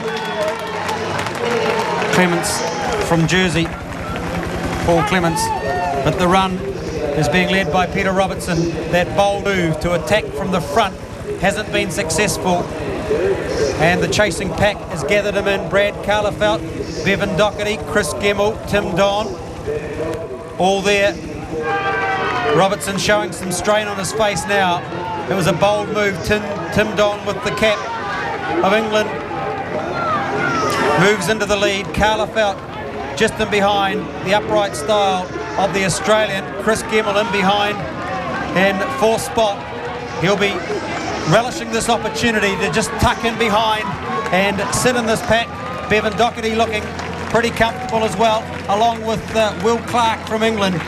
So this is the leading group of 6. Hamish Carter has just dropped off in 7th place. He's not too far behind, but looking like he's struggling somewhat on the run. The Olympic champion Hamish Carter in 7th place, but not looking that comfortable at the moment. Something up front will have to go wrong for Carter to get back onto this leading group. He's just looking, he's struggling somewhat at the moment. Tim Don, the unusual style, his head rolling around from side to side, the high upright arm action. Carlefelt so smooth in behind, the 26-year-old Australian. Although with Hamish Carter, it's not over till it's over. We did see how Debbie Tanner initially dropped back a bit, went through a bit of a bad patch early in the 10K portion of the run there, but then started coming through the crowd and ended up just about coming third. So Hamish just has to focus, refocus, and just concentrate on 1 kilometre at a time and just try and come out of it, because these guys are not that far in front of him. Peter Robertson won't have any unanswered questions at the end of this race. He showed his hand early. He's hanging in there. We know he's tough. How tough is he? He's keeping control of this lead pack here. It's of no advantage to sit in when you're in a running group. It's sometimes if you can control the race from the front in terms of your own pace, it's a better way to go. Hamish Carter just at the top of shot is about 60 metres behind. We'll try and get a split for you. That leading group of 6 coming up to turn around.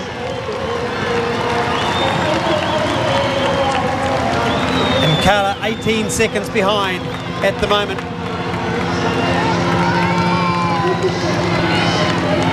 Trickler from Canada.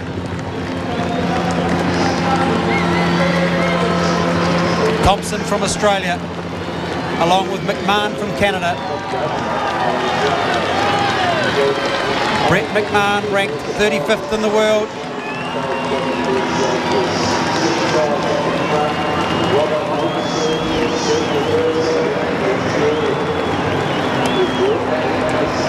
Henrik de Villiers from South Africa.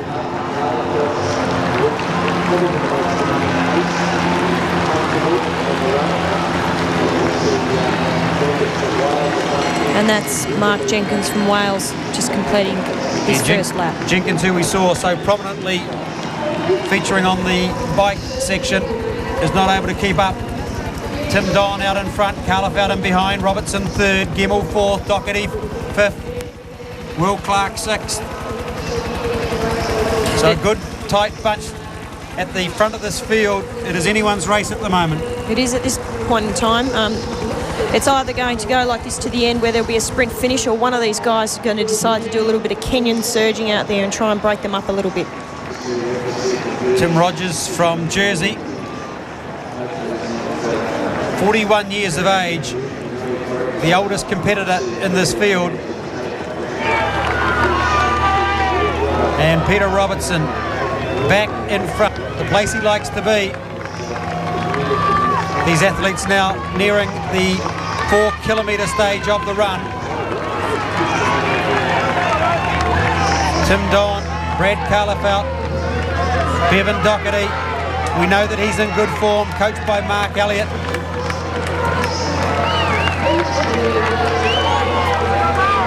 It's interesting to watch these three guys here. Tim Don, out of all of them, looks like the most unnatural runner. Although his gait in terms of his leg stride is very relaxed, his upper body is quite tense. Sometimes that doesn't make that much of a difference. But we know for sure that Carlefeld and Robinson are both very accomplished runners as well as triathletes. So it's going to be interesting to see how this race unfolds in the next 15 minutes. And Chris Gemmell just at the back there. Will Clark is gone. They're down to 5. And Gemmell hanging on. Don't discount him either. Coached by John Hellemans and Pete Fitzinger. He's got a good finish if he can still be there at the business end of this run as they come back to the waterfront. A kilometre out from the end of the first lap. 2 5-kilometre laps. And the Kiwis, 2 in the first 5. Hamish Carter in 7th place at the moment. Can he get up from there? Tim Don, plenty of effort going into his running style. Head rolling around, the high upright arms. Carlefeld and Doherty looking the smoothest of the two at the moment of the leading 5. And Gemmell hanging on at the back.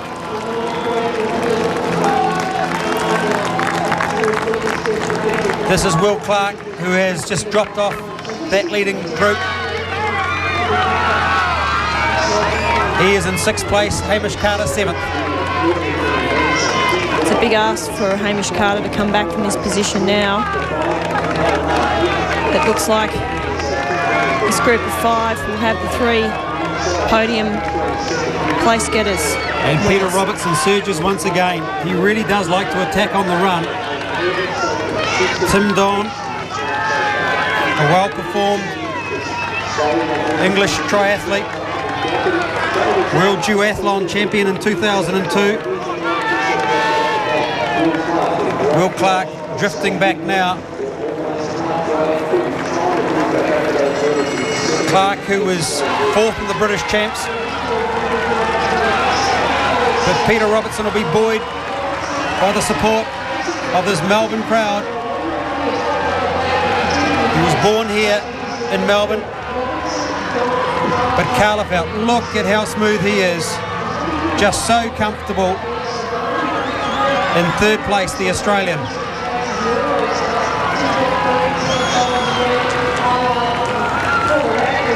Robertson tried to make his move early in the run. He wasn't successful in getting the break.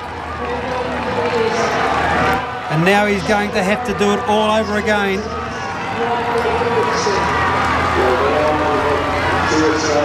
Just putting in a little bit of a surge every now and again. I mean, if you're not so fit, if you've had an injury or you're just a little bit off the boil, this kind of running is what destroys you. The change in pace. The best way to maintain your pace, if you've had a little bit of an injury or things are off, you just keep an even pace going and you can actually get into a rhythm.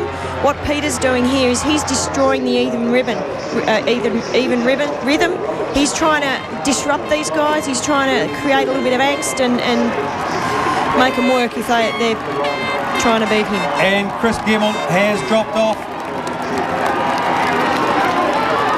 So the men's triathlon down to the leading four. Peter Robertson, Brad Califf out of Australia, Tim Don of England and Bevan Doherty of New Zealand. It is likely that the medals will come from these leading four runners in the men's triathlon.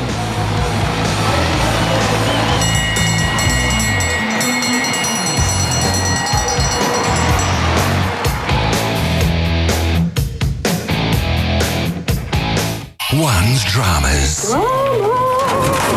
The ones to watch. Are you ready? You tried it right all along. He murdered Yvonne Atkins. And he's proud of it. The only plan you had was a suicide pact with a kid who was going to leave you because he'd found a way to be happy. You're not going to drive away from this mess in your luxury SUV. You're going to pay for what you did to them.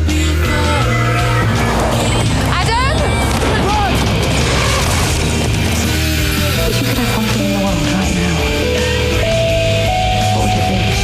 One's dramas. Returning soon. 1 puff, 7 puffs, 39, 74, 218. Introducing new Glade On and On, an automatic air freshener that you can actually see working. 245, 176. Glade On and On, from the first puff to the last. 906. It releases a consistent level of fragrance. 1000. Always working to keep your home smelling fresh. New Glade On and On. Glade, how refreshing. I'm talking to Bruce Allpress.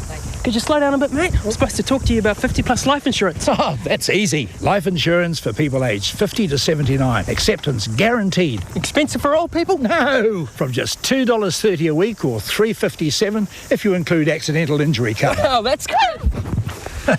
You need some. Not sure where you'd get it, though. But for us older folk, to cover things like accident and funeral costs, the odd debt and such like, call 0800 800 440. Do you have a drawer full of knives, but none of them are ever sharp? Are you fed up with knives that ruin food because they just won't cut? It's time for Swiss Sword Professional Series. Swiss Sword blades have an edge so sharp, a pineapple can virtually cut itself. A steel blade so strong it can slice through a metal pipe, yet remain razor sharp to slice through the softest tomato. Look how easily it glides through this frozen food like a hot knife through butter. The secret is the unique double-sided contoured edge and the soft, custom-made rubber-like grip designed to fit the shape of your hand. And a cutting edge so sharp it's guaranteed in writing to never need sharpening or will replace them free. Crafted from the finest hardened steel, Swiss Sword blades are unlike anything you've ever used before. Call now and you can receive the entire Swiss Sword series, including the slicer, an all-purpose miracle knife for perfectly sliced meat, fresh bread, even tough utility jobs. The Swiss Sword cleaver, great for meat and cheese. The Swiss Sword chopper for finely chopped garlic and onions with ease. And the Swiss Sword fillet blade, so sharp you can even fillet a fillet. This entire set of high-quality imported knives, a $250 retail value, can be yours for only $79.95. But call now and we'll upgrade you to the Swiss Sword Deluxe set, including the precision shears for cutting chicken or flower stems, the paring blade for a perfect peel every time, and 4 razor-sharp steak knives with the same contoured blade. But wait, here's an even better deal. All of today's callers will get a second set of Swiss Sword knives absolutely free. Just pay the separate shipping and handling. You get it all. Not one, but 2 complete sets, a whopping $800 value for only $79.95. In my job, you need knives that are sharp all the time, and these are just fantastic. And if you're one of the first 10 callers, we'll give you one of our Swiss Sword knife blocks absolutely free. So call now. 0800 008 009. That's 0800 008 009.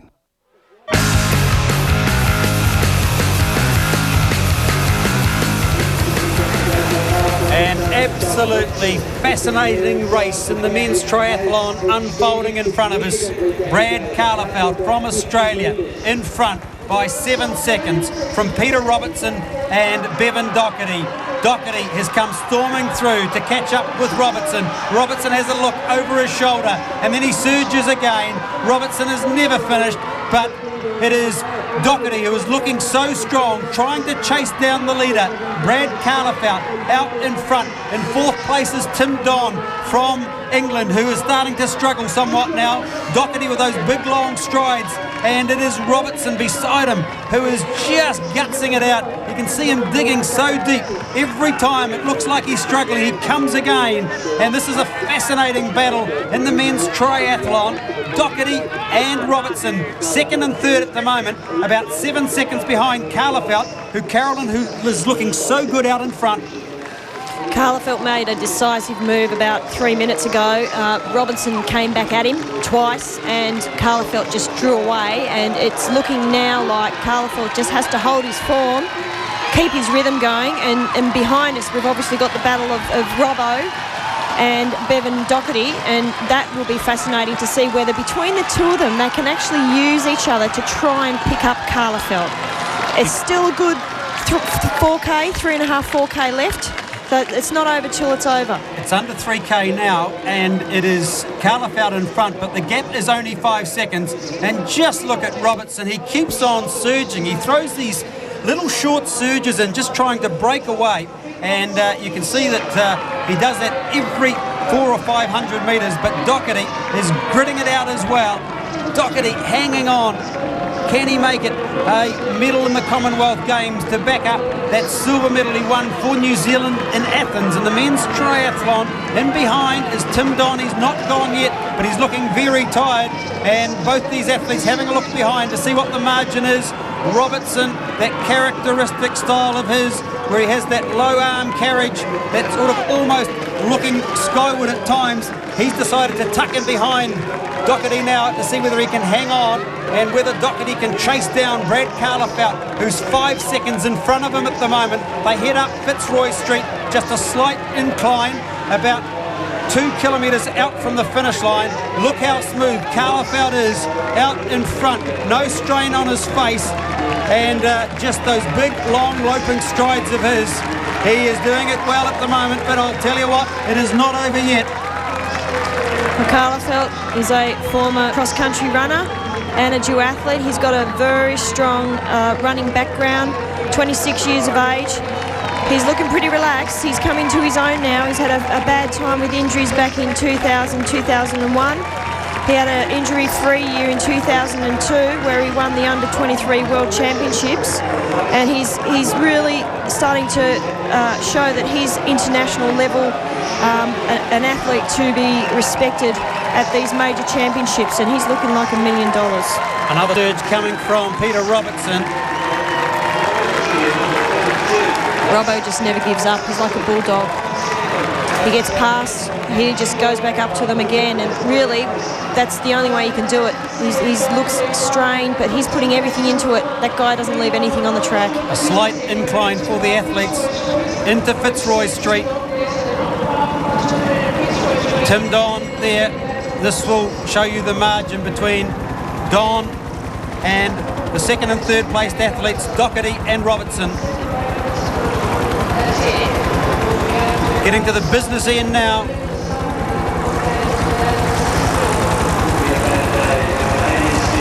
And Robertson just trying to surge away again. This is going to be a fascinating battle. Doherty is not finished yet.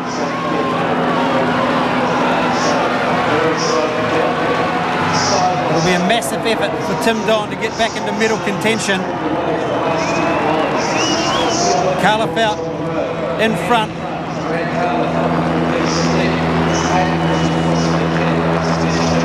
It is much more of a gap than what it appears on the screen.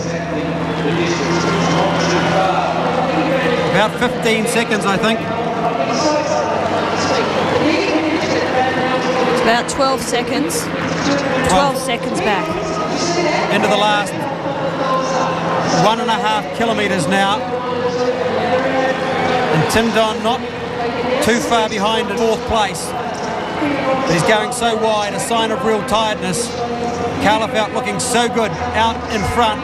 Maybe just the first signs of strain showing on his face now. The tall 1.83 metre, that's 6 feet. In the olden days, 67 kilogram. Gemmell in 5th place. Hamish Carter in 7th behind Will Clark of England. So Hamish Carter won't be able to repeat a medal-winning effort like he did in Manchester, where he finished 3rd at the Commonwealth Games, the Olympic champion in 2004. Today will not be his day.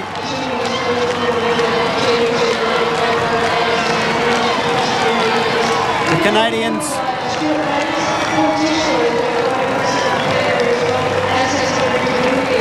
Tickler and Hayes of England.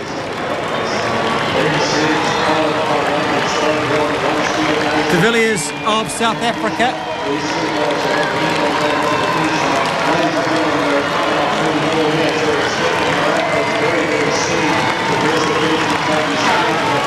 Robertson and Doherty still together. Back down the Esplanade, and Robertson goes again. Where does he get the energy from? Doherty just starting to drift off now. Maybe this could be a critical part in the race. Has Bevan Doherty got anything left? He's in 3rd spot at the moment. A wonderful battle for the minor medals. Doherty creeping back up again. It's not a decisive move by Robinson. As you can imagine, both these guys are absolutely exhausted. It's everything they can do to actually change pace. Here is the race leader, Brad Karlafelt. The amazing story about this man is that he couldn't swim more than 2 lengths of the pool 4 years ago. The former duathlete who taught himself to swim after he was injured, stress fractures in both legs from running and bike training. He wasn't able to train on the bike, he wasn't able to run, so he turned himself into a triathlete, and here comes Bevan Doherty. He's back on to Peter Robertson. This is a fascinating battle. And you just get the impression that maybe Doherty's looking a little bit fresher. I don't think any of these boys are looking fresh right now, but it's going to be a psychological battle for 2nd place here, not a physiology battle. These guys are both gone for money, and it's about who wants it the most. They're into the final kilometre.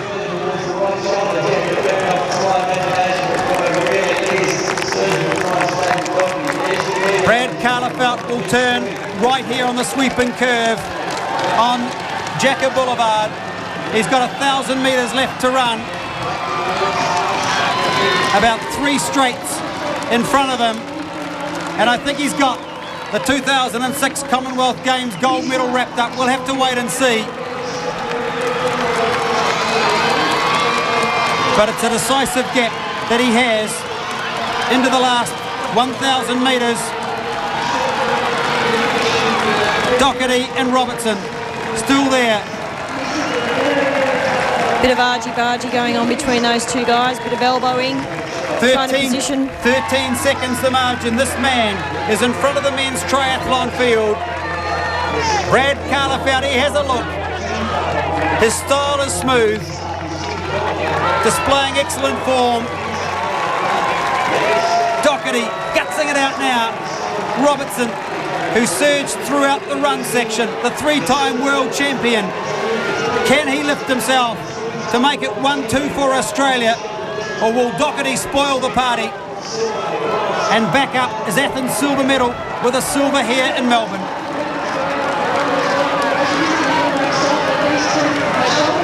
Oh, you wouldn't like to pick it from here. You wouldn't like to be one of those guys right now. They'd be in a whole world of pain. 700 metres to go. Robertson has a look, so does Doherty. They know they've got the medals between them. It's a matter of which colour goes to who. It'll be interesting to see how they position themselves coming up to the bend just before the finish, because that's where a decisive move could be made. One small error could result in the minor medal. But here is the man who is out in front, and I think now he'll realise that he's got this race wrapped up. 600 metres left to go for Carlefelt. Robertson, that strain showing on his face. Here's Doherty. Will this be decisive? He ups the tempo. Can Robertson hang on? I don't think he can. Robinson looking behind, not good sign. Doherty into second place. Trying to open up a gap. Carlefelt knows he's got it won. And isn't he happy? He won in the 36-degree heat in Qatar just 2 weeks ago in a World Cup event. He is delighted. He has a little look around. He knows he's in front. He's coming up to the final run, to the finish line. The gold in the women's section of the triathlon will be backed up by gold for Australia in the men's. Brad Carlefelt, the 26-year-old from Wagga Wagga in Queensland, will go up and win the 2006 Commonwealth Games triathlon gold medal. Brad Carlefelt in front. Here comes Bevan Doherty. Doherty will pick up the silver for New Zealand. Silver in Athens, silver in Melbourne. Bevan Doherty in second place. And the three-time triathlon world champion Peter Robertson takes the bronze medal ahead of Tim Don from England. What a finish. Carlefelt, who looked so good throughout, too good on the run, and a gutsy effort from Bevan Doherty to pick up the silver medal ahead of Peter Robertson in Australia. Here comes Chris Gemmell in fifth place for New Zealand. New Zealand featuring prominently in the marathon, 2, 3 and 4 in the women. In the men's triathlon, and it is Chris Gemmell in fifth place in the men's triathlon.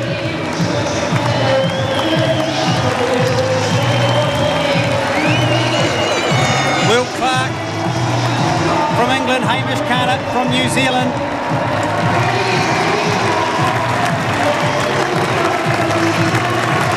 Hamish Carter has moved into sixth place ahead of Clark. A strong effort from Carter, but just not good enough today. The Olympic champion, third in the triathlon in 2002. New Zealand finished 2, 5 and 6. Simon Thompson from Australia, the third of the Australians.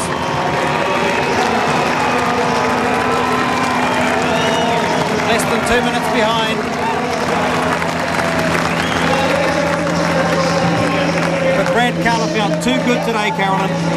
He was. He looked great throughout that whole run. He just tucked in behind. He didn't really respond too much to any of the changes in pace earlier on that Peter Robertson made. He just sat back, and then he had his plan sorted out. He knew he was going to make his move at around about the halfway mark. And when he made his move, he made a decisive one, which no one else was able to keep up with, and he's taken the race out in fine form. He was favoured on the TAB over here as the man to beat. He lived up to that reputation today. Brad Carlefelt, the 26-year-old.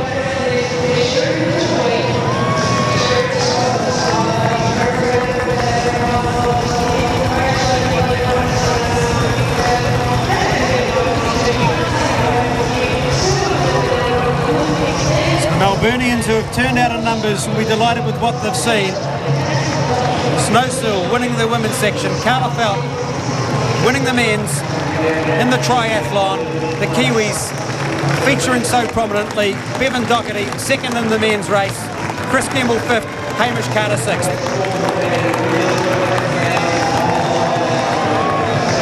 Oh yes, it's been a golden day for the Australians here at the triathlon. That goes without saying, but if it's been a golden day for the Australians, it's had a silver lining us here in New Zealand. Yes, Bevan Doherty there coming in second.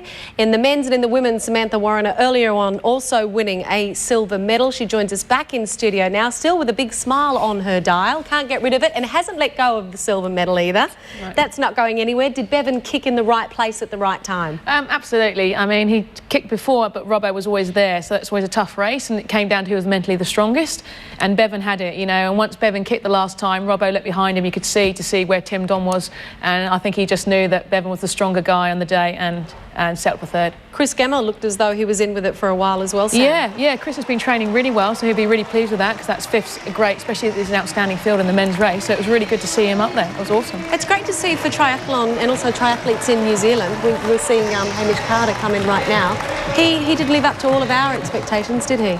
No, but, you know, triathlon's a funny sport, you know, it's so unpredictable. You know, just today may not have been his day, but, you know, Hamish is such a strong, determined character that he'll be back for the next race. And he has done so many amazing things in his career. I'm sure he'll be back. But, yeah, it just wasn't Hamish's day, and if it had been, it could have been a different story. You know, triathlon is just so unpredictable, you can never tell. It's great to see our Taupo boy there with the flag earlier on, holding it above his head. For triathletes in New Zealand, it's come so far. Why is there so much success, do you think, Sam, with triathlons and triathletes coming from our country? I think it's because we've had Bevan and Hamish to inspire and Samantha Warriner as well. Well, hopefully the she-women triathletes will be there now. But no, I think it's because we've had people to inspire to, and you can see that if you really want it and work hard, you can achieve your dreams. We've had help from Spark and all the other organisations, so that's been a big help too. But I think it's just coming down to us to show that the Kiwis can match the other world-class triathletes on the stage, and we can do it by leaving the shores. So I think we're believing in ourselves more. I noticed with your race, the difference with you, I think, was in your transition as well. You've put a lot of hard work into getting the wetsuit off and getting the helmet on as quick as possible. Yep, I mean, I have a training session, you know, every other week where I just practice purely transitions, because it does come down to it. At the end of the day, it does come down to transitions, and a lot of athletes don't do that, but for me, it's a key. You know, I'm taking off my wetsuit and putting my helmet on at the same time just so I can get out quick. 2 World Cup wins for you last year, the Commonwealth Games silver medal. Where does a 33-year-old PE teacher go from here? Oh, well, hopefully, no disrespect, not back to teaching. Hopefully I can carry on training and improving. And obviously we're now, because it's really early in the season for us as well, Worlds aren't till September, so this is quite out of the season for us. So for me, it's to start racing on the World Cup circuit. So next week, we're all off to Mooloolaba apparently, but it depends how it goes this week. But Mooloolaba is the first World Cup, and then we'll just go over to Europe and race the circuit over there, and hopefully peak again at Wells in September. I don't think you're ever going to take the medal off your neck. No. I know that. We just saw you coming out the toilet earlier on saying, I can't let go of it. Do you think we can have another look at it? You can camera? If you hold it up for us again. There you go. A very proud moment for you. It's nice having your mum here as well, Sam. Yeah, isn't it? It must be great having a relative overseas to come and support you. Yeah, it is. But I mean, there was a lot of people from Whangarei on the course as well, so I wanted to make sure I went and appreciate them. So it was really cool. And yeah, I mean, the support from home has been my mobile hasn't stopped going yet. You've done so tremendously well. You came 18th in Athens at the Games, this time 2nd. It can only get bigger and better for you. You're a wonderful athlete, and we appreciate you for your time. No, thank you very much for having me. There we are. Samantha Warriner, a silver medal at the triathlon here. Her and Bevan Doherty, they'll be celebrating well into the night. So will the triathlete fraternity, and in fact, so should every New Zealander. We'll take a short break. When we come back, plenty of action here, including the cycling on One Sport.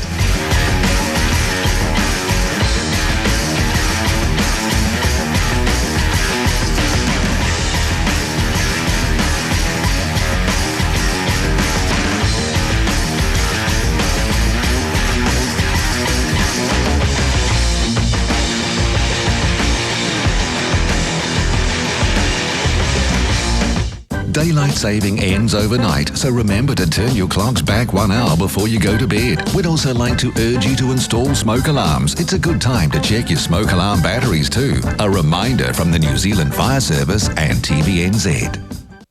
Only one heat pump air conditioner is engineered with Daikin synchronised power, which enables the intelligent eye to switch to energy-saving mode when you leave the room.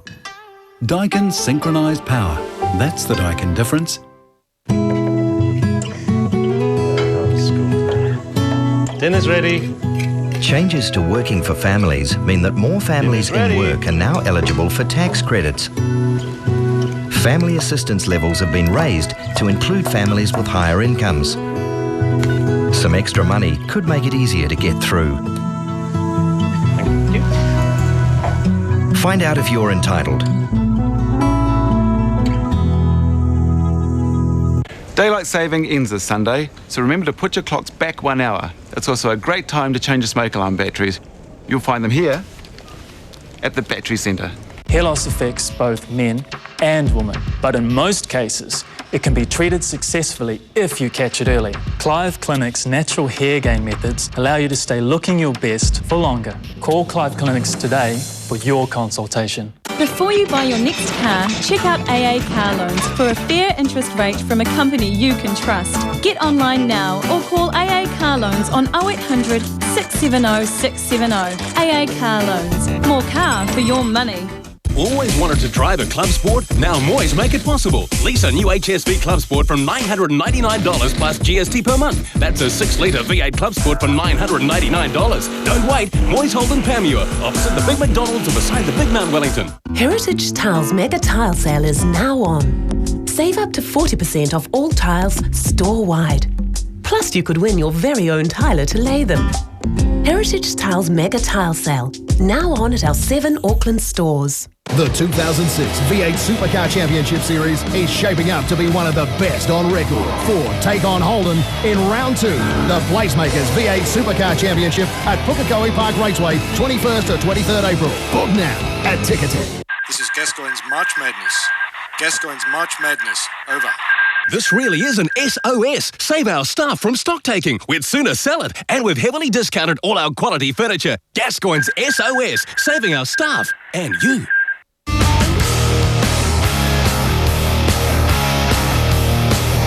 So with day 3 of the 18th Commonwealth Games in Melbourne, and the sun has been shining all day, and it's had a silver lining for us in the triathlon. A great day for all of us. And there's plenty more action heading your way today. Make sure you don't leave us. There's cycling coming up. There's bowls, the women's triples, Australia versus New Zealand. And of course, with the table tennis, the men's teams, New Zealand, take on Malaysia. Well, in Manchester 4 years ago, new Commonwealth Games records were set in just about every track event at the Velodrome. The Australians have been dominating the sprints here in Melbourne. Let's see how New Zealanders Justin Grace and Nathan Seddon handle the pace. It's Heat 2 of the men's sprint.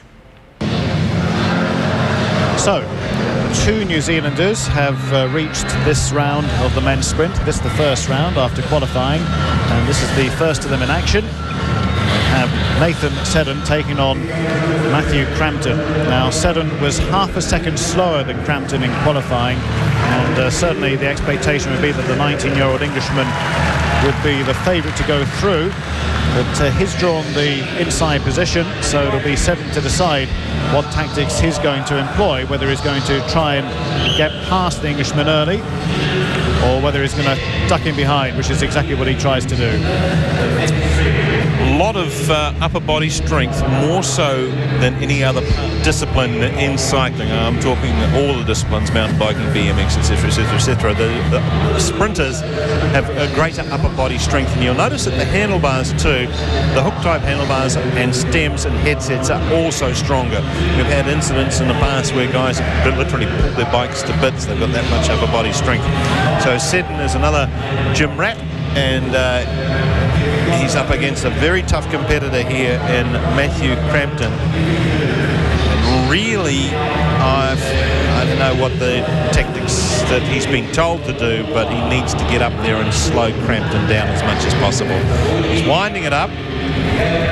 Neither of them are in the sprinters lane, so it's a free-for-all. Neither of them have claimed the sprinters lane. Now, Crampton has dropped down into it, which means that Seddon has to come around him. And they come down to get the bell, and Seddon really has it all to do now. 200 metres to go, and you would say from here Crampton's going to win it, but Nathan Seddon's giving it a pretty good crack as he comes up to his back wheel, but he's never going to make it past him, and Crampton is through to the quarterfinals. Seddon is in the repechage. Well, that was real class there from Crampton, and he'll be a threat for the medals later on. So in your picture now is Justin Grace, who actually retired from the sport with a serious illness in '96, but returned some 5 years later. And here he is in the first round of the men's sprint, and with a real uphill battle, because as Prince Edward has a chat to a couple of the Jamaican riders, I'll tell you that the man he's up against is Ryan Bailey, who's already won a gold medal at the Commonwealth Games. Did so yesterday in the Kirin. He is the Commonwealth Games sprint champion as well, so you can be sure that Bailey is going to be a very tough man to beat. Well, Justin Grace is 35 years of age. He has been there and done that in sprinting. He's had a pretty hard road, you know. We almost lost him. He's had some terrible medical problems, but he's back. He's back into action, and he's going to give Bailey a real run for his money. You know, Bailey from Western Australia, he was Australian schools champion, junior champion, senior champion, world junior champion. It all happened for him. Olympics, 2 gold medals at the Olympics, and then his world fell apart. He had all sorts of head problems. He really did, with motivation, etc. And last night he really came back with a vengeance in the Kirin. So he is back to his best. Justin Grace is a very determined, gutsy fighter of a bike rider, and he has a job here to try and upset the local. Well, Grace allowed Bailey to go through. Yeah. Whether that's the right tactics remains to be seen. Now he's beginning to wind it up, and he cuts in on the inside, and he just takes the lane. He takes the lane. Good on you, boy. Bailey's got to go on the outside of him as they get the bell. He comes round. Let's see how. Sorry, David. Let's see how good Bailey is. Well, he's winding it up, Bailey, now, and he goes on the outside, and he shows what class he's got, but can he hold on to it? Grace is trying to hold him off, but Bailey comes through in a time of 11.069 for the last 200, but it was all about the class of the Australian there, who just had too much for Grace. Well, Justin Grace did absolutely everything right. You got to hand it to him. He did everything right. And what was interesting, if we see in the replay, was as they went across the line, Justin acknowledged his superior sprinting ability and pointed to him as they went across the line, and quite rightly too. Undoes his toe clips. So applause ringing out, and you can be sure it's for the Australian and not the 2 New Zealanders who are coming out. But this is a very important race for both Justin Grace and Nathan Seddon, because they're in the repechage, the second of the 2 repechages, with the winner going through to the next round. And you'd expect that with his experience that Justin Grace would probably be the favourite for this. Shane Perkins hasn't really impressed, so I wonder whether the New Zealanders can outwit the Australian. Yeah, they've got a tough assignment here, but it's not an impossible assignment. Shane Perkins hasn't been that impressive in the qualifying and the opening round, and he did get upset there by the Canadian Travis Smith. So see what he can do here against the 2 Kiwis. The Kiwis won't be riding as a team. A, they're not allowed to, and B, it's not that sort of event. But Nathan Seddon down on the inside is from Christchurch. He's trained by a former Trans-Tasman flyer in Anthony Peden. Justin Grace at the top of the fence being held by Tim Carswell, the sprint